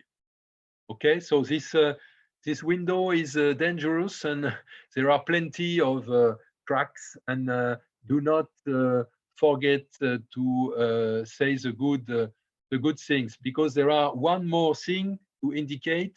This is a datum, because the coordinate system is one thing, but also for each coordinate system, you have also the datum. That means what is the reference ellipsoid to be used. And per default, this is North America 1927. But in France, we do not use North America 1927. And in UTM, it's interesting to introduce WGS 1984 in this case. So change also the datum, because if you stay with North America, it could be a false result. It depends from the reference of the coordinates, because after, when you look at Google Earth, you will pick information with the 30 in the 30th zone of UTM, and with considering as a datum WGS. So, and I think that in Google Earth it's not possible to change the datum. So when all the correct parameters are introduced, I hope you can see the new window. I change UTM, I change WGS 84, and also I change the resolution in X and Y with 20 instead of 30.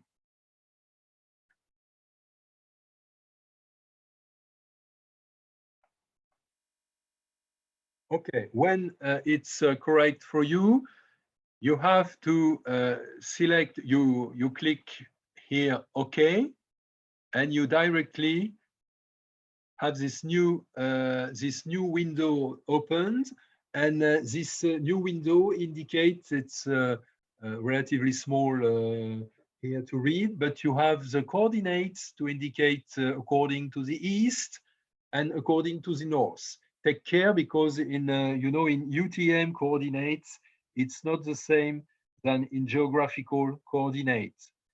Usually in geographical coordinate, you say, for example, I don't remember exactly, but I think that Hanoi is at about something like 20 degree north. So you say 20 degree north, and you say the longitude after that, 100, something like that. But in UTM, you first indicate the value in longitude. So you have to enter the value of the point you indicate, for example, on the Google Earth map. And second, you indicate the north value. And the best is to enter the value, and then you click on the same point in the display one image. Okay. And here, I don't know if it's very clear, but I select, you know, I just emphasize with the yellow spot here. I just check this angle. It's this very nice control point here. And you know that this point is a solid point, very regular.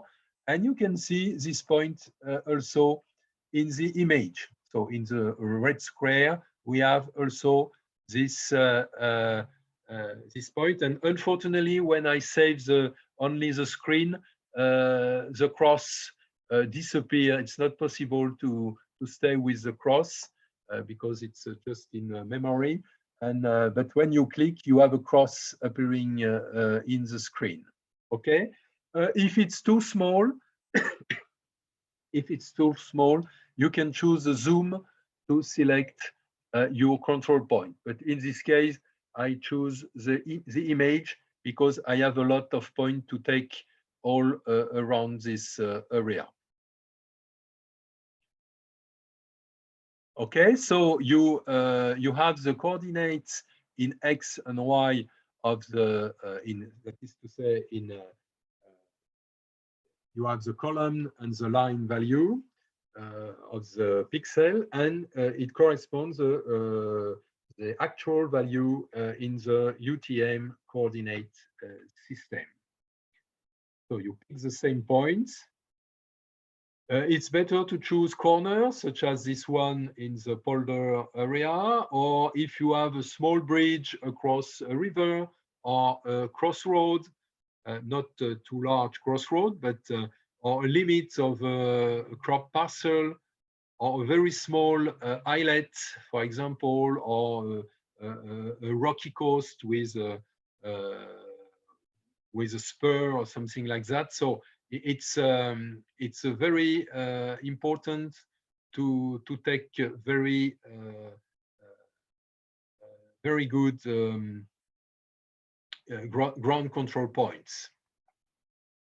So usually select at least 10 correct GCPs, but you can check the values and delete or deactivate some points if necessary. I already show you with geometrical correction. It's the same with this correction, but note that in the case of satellite remote sensing, the deformation of the image is not so important than the deformation we saw with the aerial photograph. So you can get with 10 good GSPs, sorry, it's no, this is not GSPs, this is GCPs, ground control points. It's a mistake in the presentation. It's necessary. So here, for example, by accessing the list, you click on show list and you have this list appearing. You have some points here. The file is in progress, so you have only 5 control points taken. You can see the points along the coast, here, here, here, and here. And you can check the validity of this ground control point at every step. And when you think it's correct, you have to save the file. Do not forget this very important step. And you will use this file in the next step of the process, that is to apply the new model of coordinates to the entire matrix. And so you apply to all pixels your coordinates only selected on a few points. And this time you choose the second part of the window in registration. You have warp from, and you warp from GCPs and image to map. This is the case where you have image to map. So it's relatively clear, I think. And what is very important is to introduce in the process the image you want to georeference. In this case, I loaded all Sentinel-2 bands with 20-meter resolution. You have band 2, 3, 4, 5, 6, 7, 11, 12, and 8A. Okay. And you select the band. And with Sentinel-2, it's necessary to correct each band separately. You cannot use you could use a color composite, but it's a little bit dangerous because you have to know that the initial color composite is not georeferenced, so it will be difficult after to identify the good band. So I propose it's better to select each by each, and you apply. You say OK, and you apply your model. You have to change possibly the number of degree. So with satellite imagery, use 1 or 2 and avoid 3, because if you use 3 with a relatively small amount of ground control point, there is a probability to have a large deformation, particularly in the border of the image. So the pixel in the corner could be deeply altered, and the coordinate could be totally false. So it's better to apply a simple model with degree 2 is usually the good one. So at every step, it's necessary to check the value indicated, because sometimes with Envy software, you have a lot of per default information. So check that it's always 20 meters as a resolution. It is also the area where you can change the resolution of the image if you want. So degree 1, in this case, because I had only 5 points, so it's impossible to apply degree 2 with only 5 points. So it's only 1 indicated, but if you selected more points, it's better. And I only reprocess the image just to show you the how it looks like and how it is necessary to proceed. And then you apply and you get a georeference file. This is the result, for example, with band 3 here. You can see that there are a small difference because when you are georeferencing, you are doing both geometrical corrections and georeferencing. Okay, this is just to show you the difference between the two steps. Geometrical correction, it's only to get the proper, the correct geometry of the image. But georeferencing is more interesting because it's necessary if you would introduce the data in another software, in a GIS software, for example.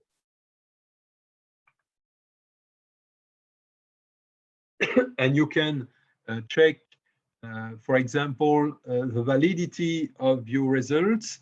You can access the cursor locator here by clicking Tools, and you have the cursor locator, and you can select 1 pixel. I don't remember exactly where is the pixel because the cross does not appear here, but I think it was in the vegetation area here, and you have the coordinate indicated.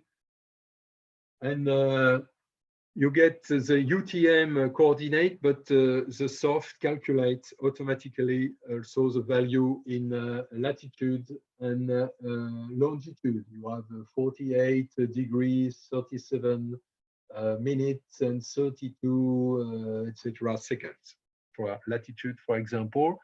And you have also the setting, the X and Y setting of the pixel in the new coordinate system. So if you apply this correction to all bands, Sentinel-2 bands, you have 9 bands, you have exactly the same geometry. There is no differences between the different bands if you use the same geometrical correction.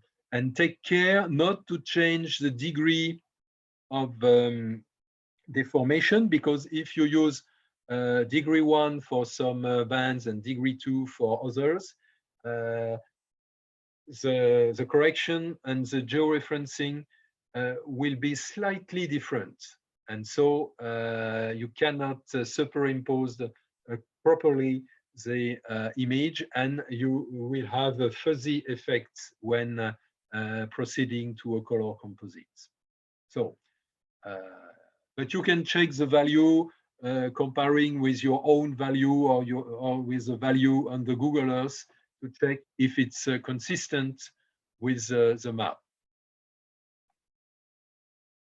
And one georeference,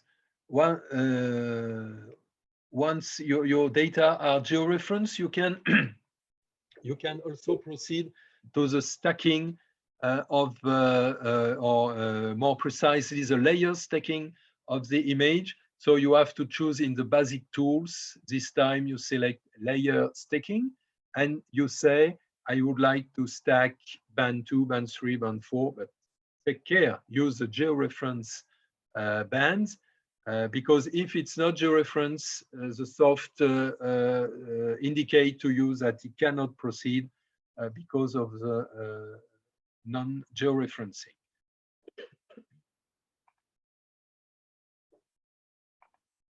Okay, this is the end for that part.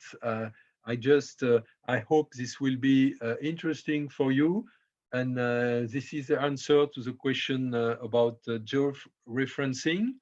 I stop to share the screen. I don't know if there is questions.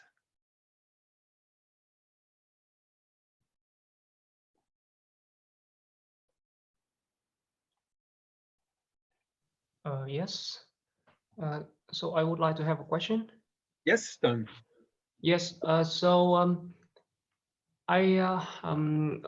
I do a project to calculate the area, so normally they would have something like ESRI and EPSG in the georeference. I mean, in the coordinate reference system, they will have two different systems like ESRI and Yes. EPSG. So I don't know what's different between two systems. Okay, it's another problem. It's a problem of coordinates, and the ESIR coordinate is internal coordinate system for GIS specific coordinate system. But you can translate. There is possibilities to translate these different system. And I don't remember if it's possible to. I have just to. I think that with the last version of Envy, it's possible to use also S3 coordinates. You can enter a S3 coordinate. I have to check, but I think it's also possible. But this is another problem. This is when some files have been built using some software, you have a specific coordinate system applied, and it's indeed indicated here as RI, indeed. And but probably if you have a very specific problem, send to me exactly what you mean and what you saw, and if I can complement my answer, Yes, it yes. would be great. Yeah, it's okay. Yes. Okay, then. Do you have other questions? Okay, so if it's okay, we have about 45 minutes now. I will continue the lecture. And before, so I can load the next step, so it's not a problem. And here I have to change. No, it's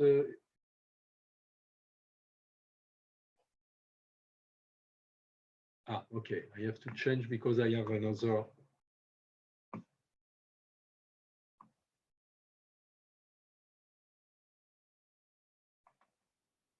Okay.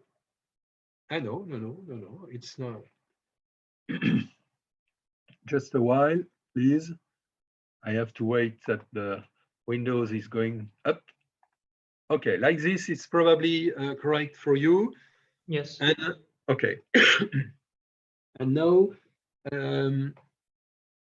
so I remind you that I will stop at 5:30 for you, because you have to work on the practicals and you have to send to me the results of your work on classification. So it's very important that you can have some hours. And tomorrow morning for me, but tomorrow afternoon for you, we will have a short period of lectures and overall presentations to make a kind of synthesis of this week. And after we will proceed to the exam. So I will send, using the mail, I will send you the subject with a Word format, and you will have to answer using the same process, and you will write your answer directly in the document. Okay, so it will be relatively easy for you. You have not to draw something or to because it could be very complicated for a remote exam. So I prefer just using a standard examination process with questions and but with illustration. But I will provide the illustration and ask question regarding this illustration. So this will be the exam. I sent also to you 2 examples of examinations. I think it was in 2019 and 2018, but have in mind that it was in quite different situation, because I can organize the practicals in USTH. So it was quite different, and the exam this year will be probably different in a formal aspect.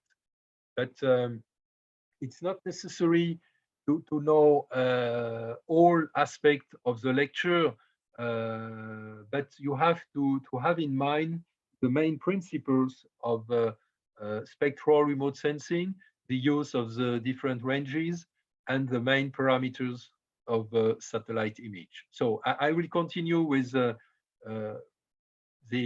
resolutions, the notion of resolutions. We already discussed about spatial resolution when we are speaking about the pixel size, but it's important to mention other such as the spectral resolution and the temporal resolution as well. So first, spatial resolution, it's very simple. In optical imagery, the spatial or space resolution is generally associated with the simple pixel size in meter. So, for example, you know, Sentinel-2 MSI sensor can offer 3 different spatial resolutions at 10, at 20, and 60 meters. And 10 meters is for visible and near infrared. Okay, you have also bands at 20 meters. That is the red edge, the near infrared, the mid infrared, and the shortwave infrared. And also when you load when you download Sentinel-2 image, you have also the former 4 bands resampled at 20 meters. So you can use directly all 9 bands. I say 9, but it's 10 bands. Sorry, it's 10 bands with a 20-meter resolution. There is also 3 bands with a 60-meter resolution. This is a famous violet-blue range for correction, atmospheric correction. This is also a band in the near infrared, but in the near infrared close to 920 nanometers.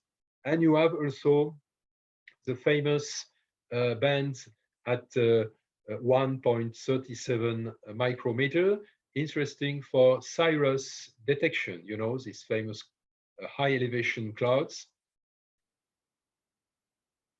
So basically, the spatial resolution depends on the wavelength, because it will be better in the visible. I already speak about the energy issue. It depends also from the goals and the targets of the space mission. If it's a spy satellite, you cannot use a very coarse resolution. But if it's an Earth observation satellite, such as Sentinel-2, 10 or 10-meter resolution is very interesting.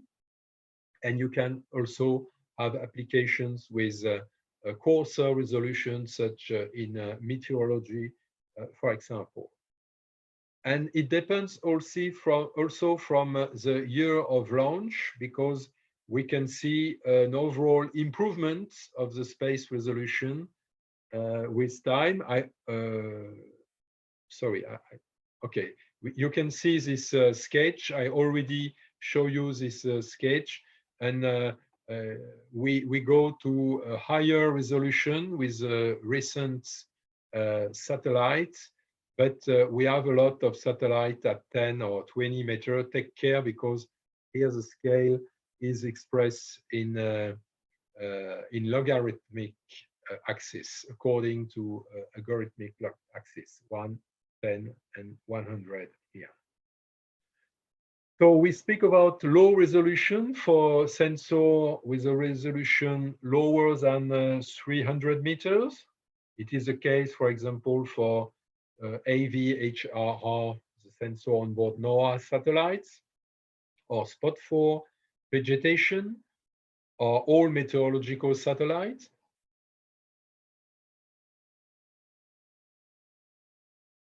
We can speak about average resolution between 30 and 300 meters for the pixel size.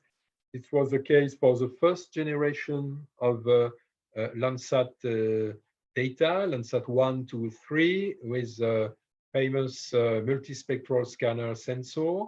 But it is also the case for more recent sensors, such as MIRIS and the still active MODIS sensor. I show you a great number of MODIS data, because these images are wonderful and cover large areas of the surface and are very interesting. And we speak about high resolution for data between 2 and 30 meters. This is the case for the second generation of Landsat, from Landsat 4 onward until Landsat 8. But it is also the case for all the SPOT satellites and the Sentinel-2 satellites as well, and ALOS or ASTER data as optical. And since 20 years, about 20 years, we have also a very high resolution available. So this is the case with data from, for example, GeoEye or Worldview, QuickBird, Iconos, HEROS, A1, SPIN2, but it is also the case for the French data from Spot 6 and 7, and also from Pléiades constellation.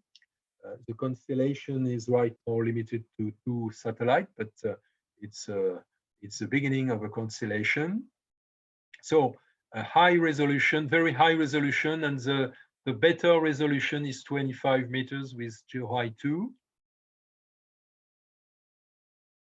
So another illustration of the progress in spatial resolution.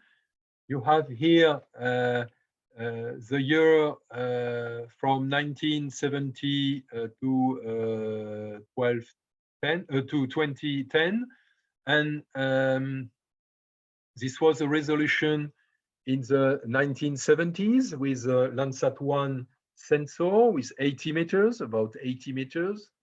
In fact, it was 79. And the progressive improvement of the space resolution with a major step has been Landsat 4 in 1982, Spot 1 in 1986. And I think that after that, from about 1999 to the present day, we have a very good improvement in the multispectral sensor and in the panchromatic sensor as well, with 25 meters here with GeoEye now. So these improvements show that there are a large complexification of the matrices you have to use. And just to illustrate the purpose, if you take a pixel in 1972, one Landsat MSS pixel, I only indicated a line, not a square.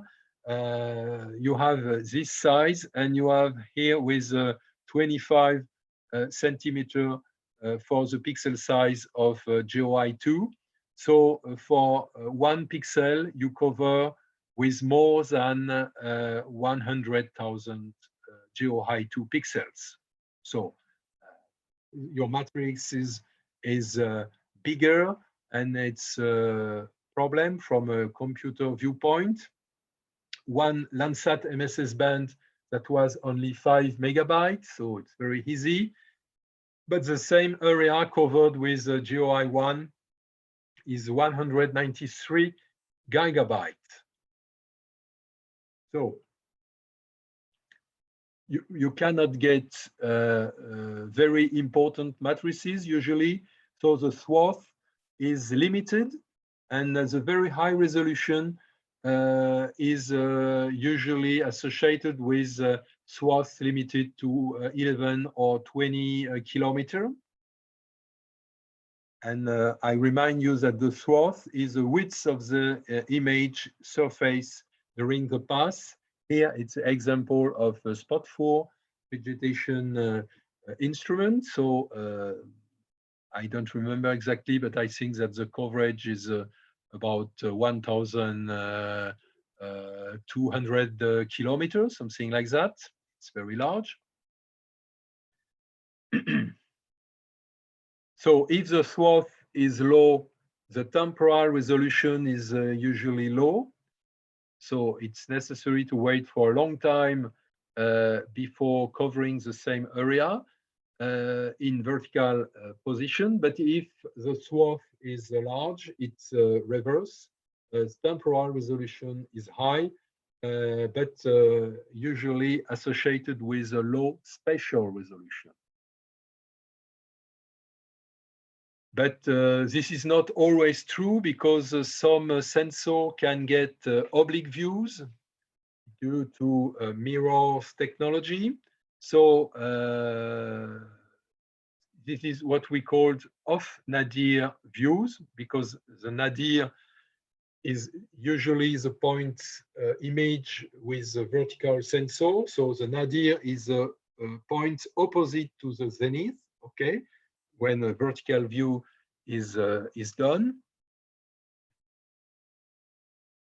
And due to the fact that you can get oblique view, temporal resolution is not the same, has not the same meaning.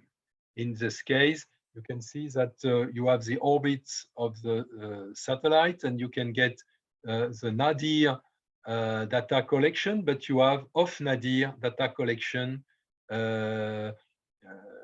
You can get to the left or to the right of the orbit in descending orbit, because it's a morning acquisition.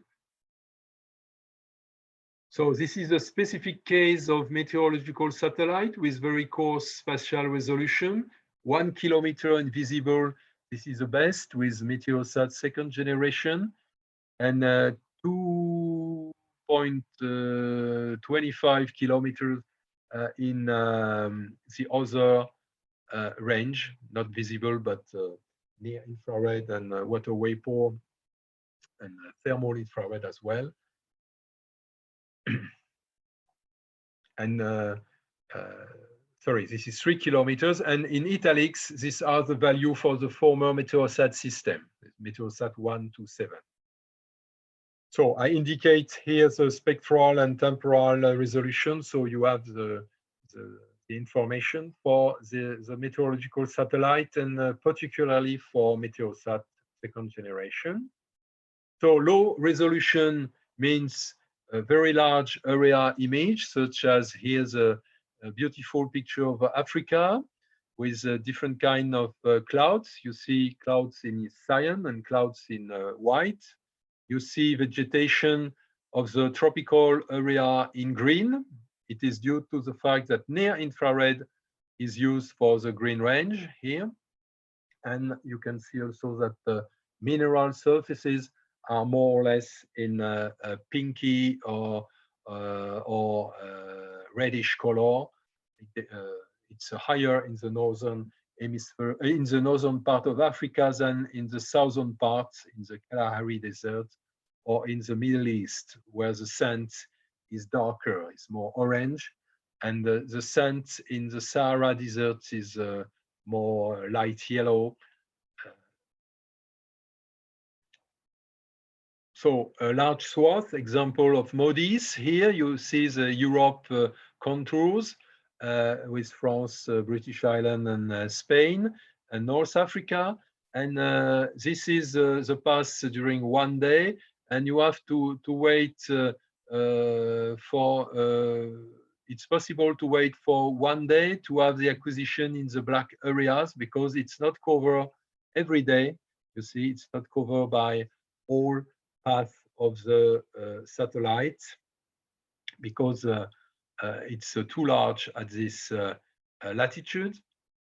This is another view of large-scale satellite data with resolution of only 240 meters here. This is the Paris Basin, sedimentary basin, with Paris city here, and Reims is located here. This is London here. This is the Middle East with the famous Levant fault, or this is this very important fault, strike slip fault, corresponding to the movement of Arabia to the north. And this is Turkey here. And you see the arid areas of, this is Syria, this is Jordania, this is Saudi Arabia, this is Iraq here. Arid areas are yellow or light color, and the vegetated areas along the coast of Turkey, Lebanon, and Israel are of red color. So a large swath also. This is a Sentinel-3, one of the Sentinel-3 instruments. This is a ocean and land color instrument. And this is a track of one acquisition with a swath of 1,270 kilometers. So you have different apparent width in the high latitude and at the equator, but it's only due to the projection coordinate system. It's not, there is no difference in the swath, but it is just the projection of this swath according to the map coordinate system. An average swath is, for example, for Landsat. This is an example of a scene of a 180 kilometer side from north to south and east to west, approximately. And you see it's slightly tilting to the east. So it means that this is a descending orbit, and it covers an area in southern France here. This is the Rhône Valley and the Alps. And for spatial resolution, this is a Baie du Mont Saint-Michel, you know, you're a specialist now. And this is a high resolution image with ALOS at the 10-meter resolution. But here it's the first MSS image obtained over the bay with only 80 meters. So you can see the pixel appeared. So it's coarser, but it's very interesting from for archive and from the multi-temporal survey. An example of a narrow swath here with only 36 kilometers with a advanced land imager from ALI with the same bands and Landsat, but on the platform. This is on EO1. And this is a comparison of different resolution over one of my test sites in Yemen. This is 80 meter. You see, it's relatively fuzzy.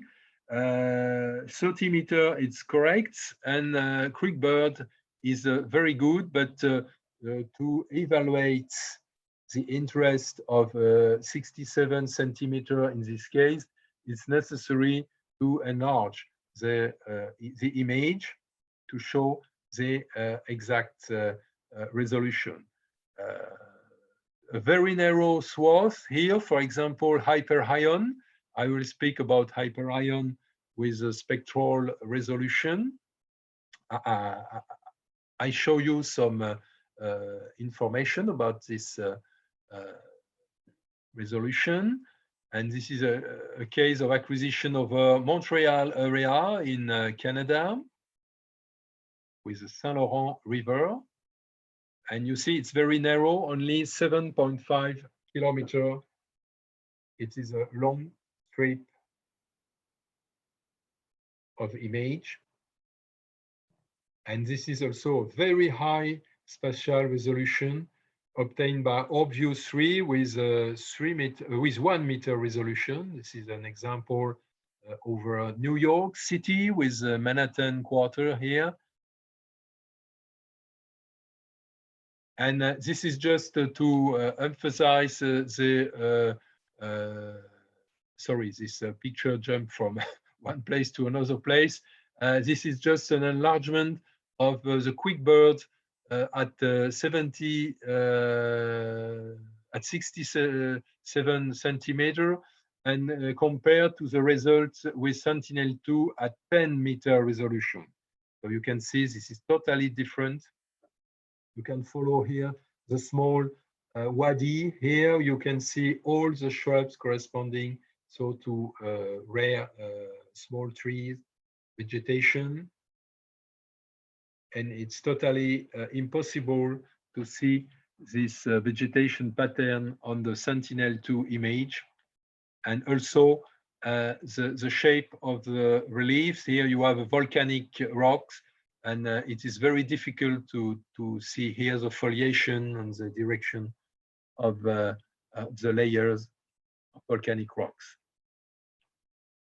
So another comparison on another test site in Lebanon.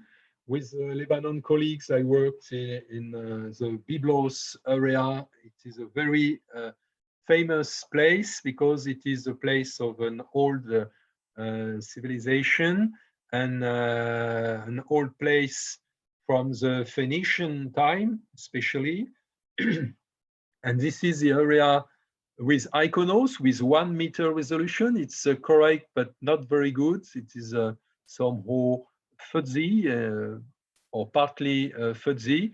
And here you see best results when using GeoHigh with a 51 centimeter resolution. And I think there is a comparison of the result. You see, this is 1 meter and 51 centimeters. So you can draw the shape of the wall, etc.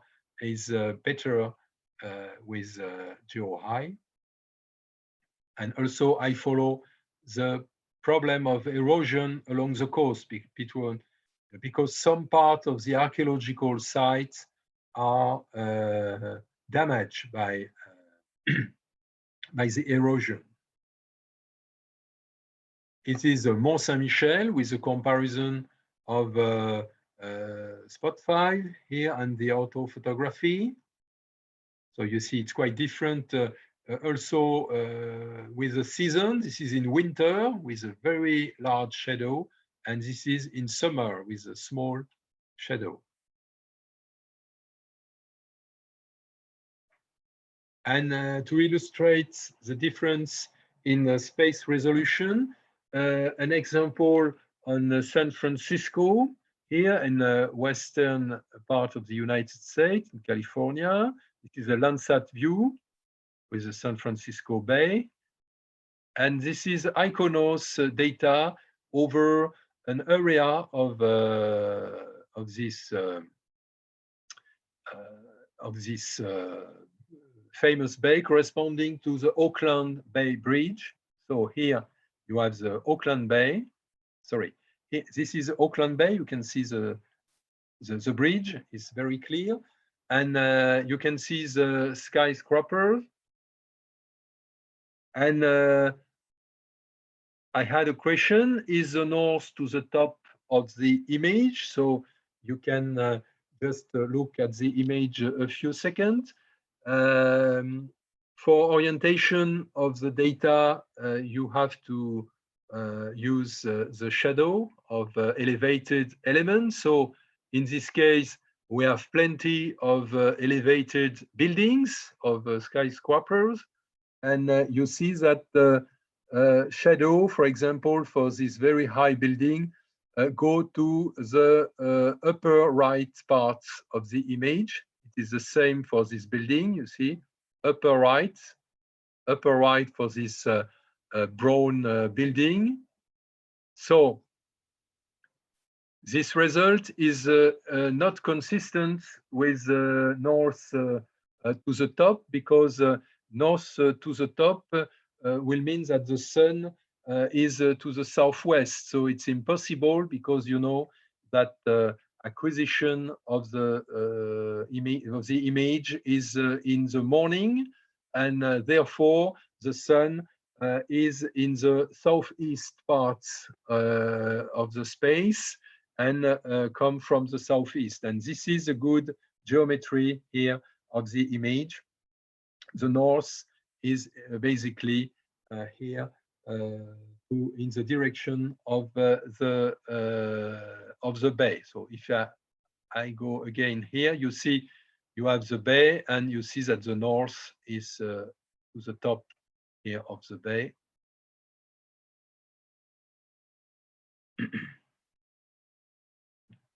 Okay.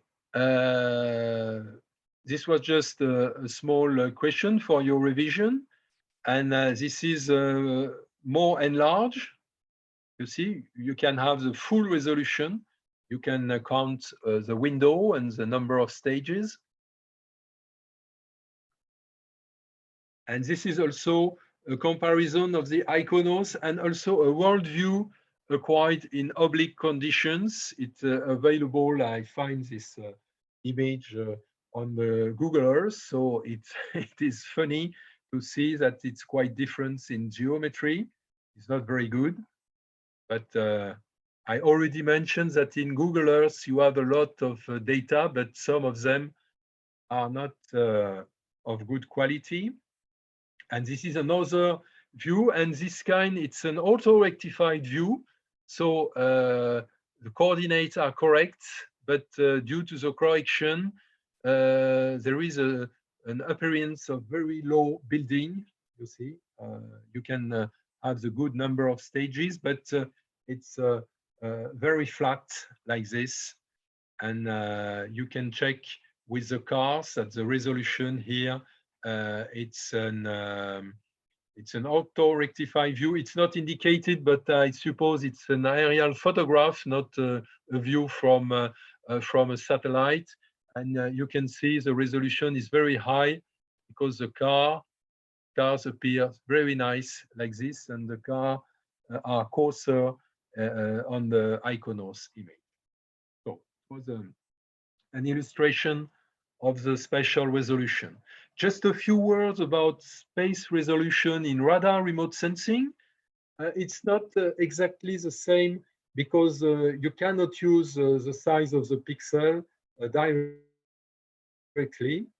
It depends upon some technical parameters. It's a little bit complicated, but I can just illustrate here a wonderful ERS-1 image over the Balearic Island in the Majorca province of Spain in the Mediterranean Sea. And these are some explanation. Here, the pixel size is 12.5 meter, but usually we estimate that the actual space resolution is twice. That means that it's 25 meters only. So you have some explanation after. It's a little bit complicated. I just jump on that explanation. And just to say that, for example, with Sentinel-1, you can get different modes of acquisition depending from the size of the matrices, and therefore it depends from the pixel size. As a result, you have a very high resolution, but for only very small spots. And usually Sentinel-1 data are acquired in this mode with 250 kilometer size. Is a common mode used also for interferometry. But the high resolution is for wave mode and strip map mode as well. And you have, unlike the previous one, you have an extra wide swath with very, very large acquisition with 400 kilometers. But these acquisitions are relatively rare, and the standard acquisition of the Sentinel-1 is with 250 kilometer size. So now, after spatial resolution, I would like to say a few words on the second aspect. This is spectral resolution. And what we can call spectral resolution in optical remote sensing corresponds simply to the bandwidth. So it's relatively easy to understand. These are some examples. You have not just one spectral band, you have a range of bands to be detected. And for example, for spot 1 and sensor HRV, haute résolution visible in French, the red range, the red ranges from 0.61 to 0.68 micrometers. That means that the spectral resolution is of 70 nanometers, because you are going from 710 to 780 nanometers. I think the notion is relatively simple. We discriminate between multispectral, supraspectral, and hyperspectral sensors. And what we name multispectral sensors in remote sensing are sensors recording different wavelength ranges. For example, spots, Landsats, etc. You can mention a lot of classical programs such as ALOS, Avenir, etc.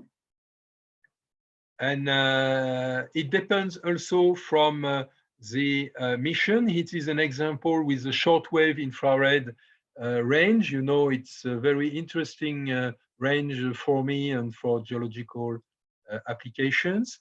And this is a comparison of the main satellites equipped with sensor acquiring information in the short waves infrared.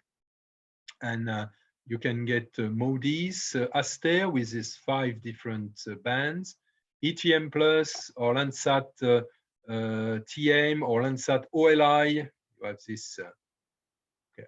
I do not indicate here, sorry, it's a mistake. It is on the French version, but not here. I forget to indicate the Sentinel-2, but it's almost the same than Landsat 8.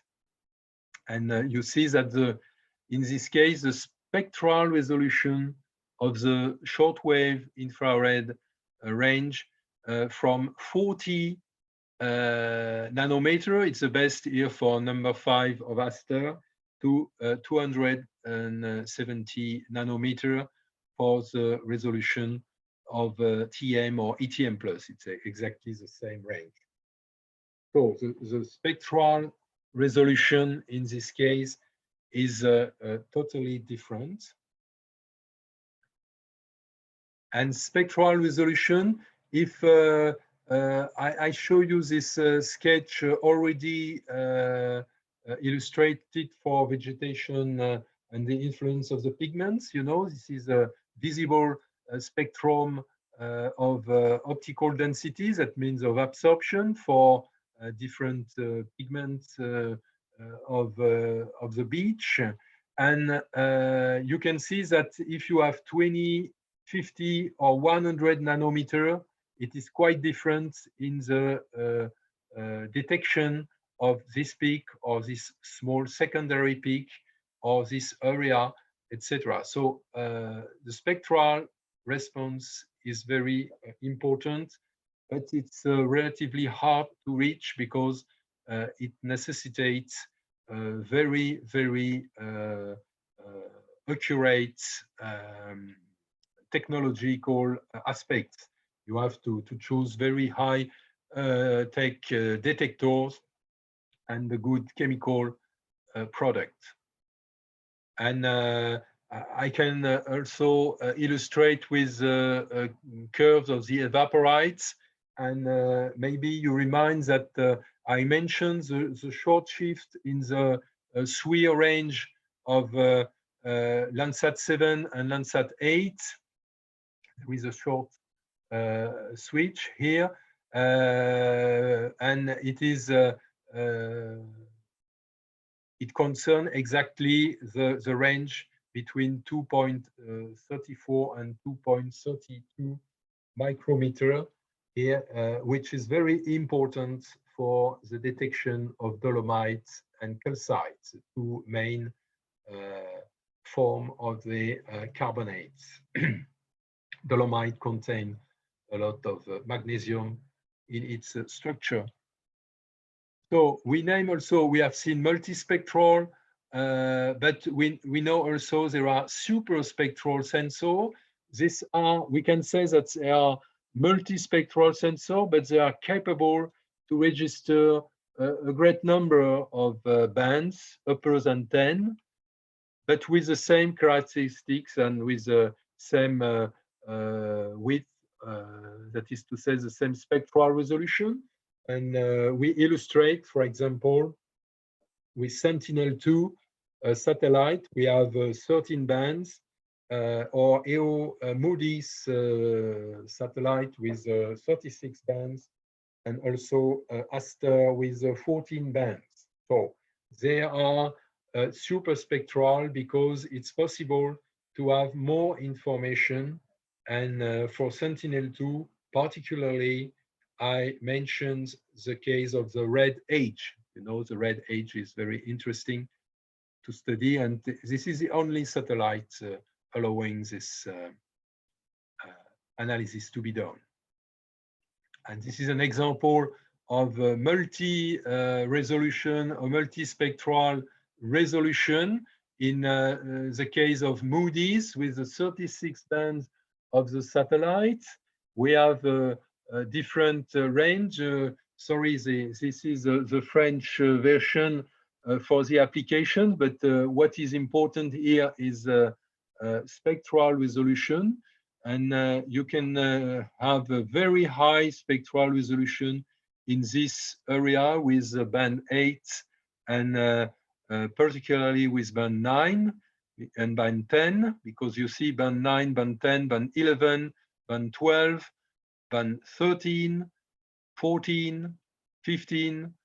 The resolution is only 10 nanometer. It's very, very good. It is because this range is used to detect the ocean color and particularly the phytoplanktonic activity. But in other ranges, for example, in the thermal infrared, here you see we get only 300 nanometer between the low and upper parts of the band. So in this case, the spectral resolution ranges from 10 nanometer to 300 nanometer. It's the same for most of the bands in the thermal infrared, because it's only the re-emission of the Earth, so you cannot detect accurately. And we have also some specific sensors, so-called hyperspectral sensor. And these sensors are capable of acquiring a great number of bands. Great number means 64 to 250. These bands are simultaneously acquired and covers a complete range from the visible near infrared, mid infrared, and shortwave infrared. The second condition for defining hyperspectral sensor is that each band has a spectral resolution comprises between 10 and 30 nanometers. So you see that this condition is rarely encountered in remote sensing. And also the spectrum should be continuous. It is regular. This means that all bands are contiguous. If you have, for example, band 10 from, I say, for example, from 300 or 490 nanometer to 500 nanometer, the next one goes from 500 to 510, etc. So you have no lack of acquisition in the hyperspectral sensor. This is a definition, the strict definition of hyperspectral image. And basically, only one satellite missions correspond or fitted with these points. Usually get in airborne remote sensing, such as VIRIS, but only Hyperion fitted with this concept of three main parameters. So this is a sketch from the Jet Propulsion Laboratory literature, and you get some spectrals.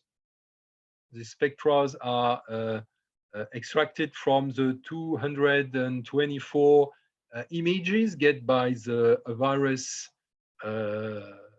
sensor. Some bands are dedicated to atmosphere for the correction, some other to the soil, some other to water, and some other to vegetation. And what is important is to note that the use of hyperspectral sensors is mainly based on the exploitation of spectral libraries. What we call spectral libraries, these are libraries where you can get information about the reflection of elements, and particularly for my interest for minerals. And you have a lot of evaporites, and you have seen the curves for calcite, for dolomite, for also gypsum, and for alite. So you can connect and look at this very interesting website from the Jet Propulsion Laboratory. This is a major laboratory of the NASA for remote sensing, located in Pasadena, in the neighborhood of LA, Los Angeles. So this is an example of spectral libraries from a publication of Baldridge. This guy was the main coordinator of the libraries program. So you have different information about usually the spectrum in the visible and infrared range to the left, and also in the thermal infrared to the right, because it could be interesting to compare the different behavior of the element. As an application of VIRIS, this is a detection of different products due to mining activity in the Colorado. Here, this is Leadville, and as the name indicates, it was a place where lead was mined. And the problem of lead, you have a lot of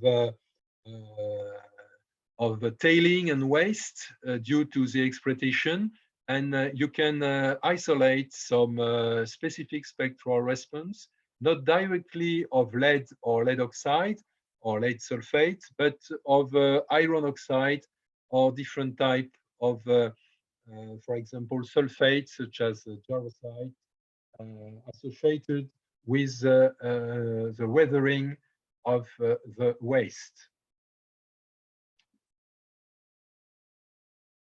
And a famous hyperspectral application was a survey of Manhattan just after the famous event of the World Trade Center in 2001. And this is the era just 4 days after the event. And this was the mission, the results, with information about the thermal hotspots located by the virus sensor in the thermal infrared. This is for thermicity, but you know that the destruction of the building induces also pollution, and particularly pollution with asbestos, because these buildings were built in the 1960s when we deeply used asbestos in the construction. So 5 days after the collapse, the campaign was acquired, and they analyzed the smoke plume, and they track particulate asbestos, and they find some peak of what is called chrysotile.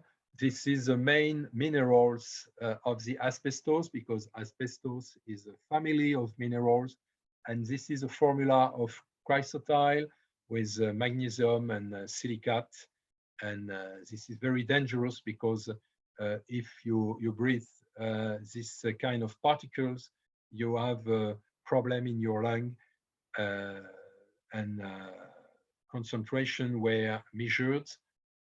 And this is the explanation, the theoretical explanation, and particularly chrysotile can be detected, you see, when using spectral band at 1.39. It's not very close from the famous Cyrus band. And you have also gypsum information in the mid-infrared range before the collapse, the drop of the response. You know, gypsum in the short wave has very few reflectance, only 30%.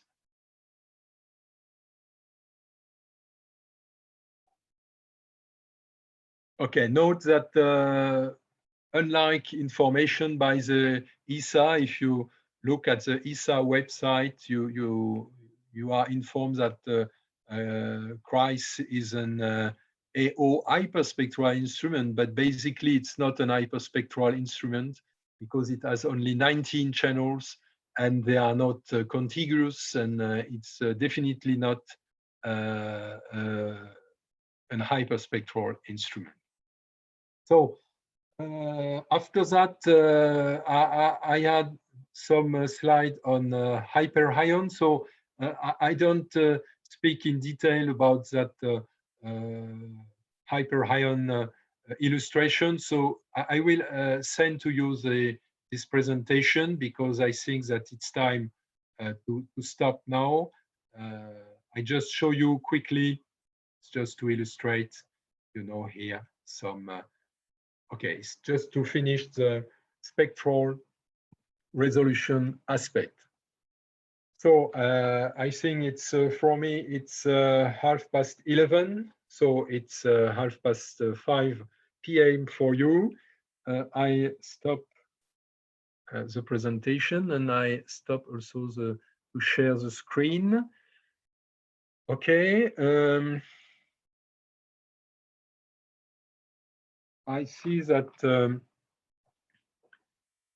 there are 8. I expect that all people is connected, because I think that yesterday I have more. We Yes? are 3 on the same computer. Ah, okay, okay. I see Ngok, Sue, Emma. Okay, good, good. Okay, it's good. Okay.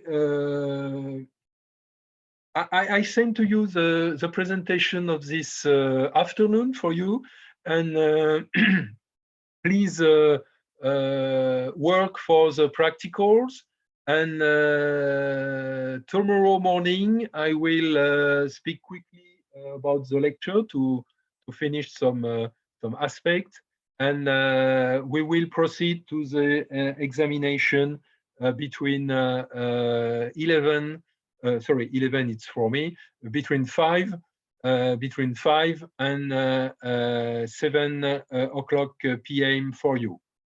Okay, I see that tongue has some troubles. It seems that it has some difficulties. So I wish you a good evening in Hanoi, and see you soon. Professor. Goodbye. Yeah, you have a question?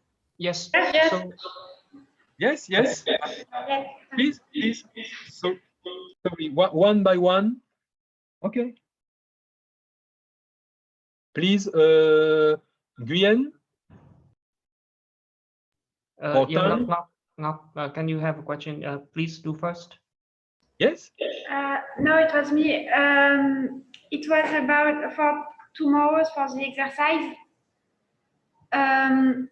I don't know how to classify because there is a lot of crops, but they are all different, and I don't know how to do the classification when it's kind of land cover. Sorry, I don't have a lot of word because of the communication. Please, could you repeat? It's very difficult. There are some lack of, in my noise. For the exercise for tomorrow. Yes. For the classification, I don't know how to do with the crops because there is a lot of crops, but they don't have the same reflectivity. So I don't know how to select the area for the. Okay. Yes, this question is very important. You have to choose by your own. That is to say that you have to look at the color composite, and you have to say, for example, using the true color composite, if it's green, you can say this is a green crop. If it's white, this is soil. So you can select using this kind of process, or you can use also a false color composite. So I would have information about, it is important that you provide in your report the information about the area of, not the area of interest, but the region of interest you selected. Okay, so you can have a look also in Google Earth, but take care because the land use and Google Earth can deeply change between the image and and the acquisition as presented in Google Earth. But for the classification, for the unsupervised classification, it's not a problem because you have just to define the number of classes. But for the supervised classification, you have to choose the number of classes. So do not choose 2 classes, do not choose, I don't know, 200 classes, but choose a relatively small amount of classes. I don't know, maybe 6, between 6 and 10. I think it will be great. And it's not a problem if it's not exactly the good classification, because classification is not necessarily a very good process. But I would just to see if you have understand the process of classification. Okay, it's okay like this, Emma? Yes, because for the classes we have to give a name, but if we say 6 classes, I don't know what the south looks like. I don't know if it's which type of crops, or I don't. Okay, you can say crop 1, crop 2, crop 3, crop 4, or minerals 1, minerals 2, or water 1, water 2. If it's the same type of landscape units, you say, and maybe you can just add in your report for water, this is turbid water, this is more clear water, Okay, I understand that it will be complicated. It's not the problem of classification of corn on sugar beet or wheat and so on. So no. Yeah, just indicate the overall class of the landscape unit. Okay, thank you. You're welcome. Other questions? Yes. So Yes, about the John. exam tomorrow. So so we wouldn't write on the paper, or we write on the computer and send you a Word file. You speak about the exam tomorrow. Yes. Yes, I will send you a Word file with the subject. You have all the questions, you have all the image, and you have to answer directly in the file I send to you. So you need only to read the subject using a computer, and you answer directly in the file. Yes. And so should we go to university, or we can do at home about that? You can stay at home, because I know that you can use your the information of the lecture. So my question will be about the lecture, but sufficiently open that it's not only the result in the lecture. You have to say I don't know, the value of the red range of the spot, so it has no interest. Okay, so you can stay. I spoke with Sylvain Houillon, and he said I can manage the exam this year. I think it's better to manage by my own. So you can stay in your home with your computer. The only thing is that you need to answer between 11 and sorry, 11 is for me, between 5 and 7 o'clock p.m. and I just accept you can send the result. It's 10 until maybe 10 past 7 o'clock, but not after. Okay. Yes, it's clear. Okay. Okay, if it's clear for everyone this time, I wish you a good, a pleasant evening in Hanoi. I expect it's not too rainy right now, and temperature is not too cold. And see you. Yes, thank you very much. See you. Have a good job. Yep.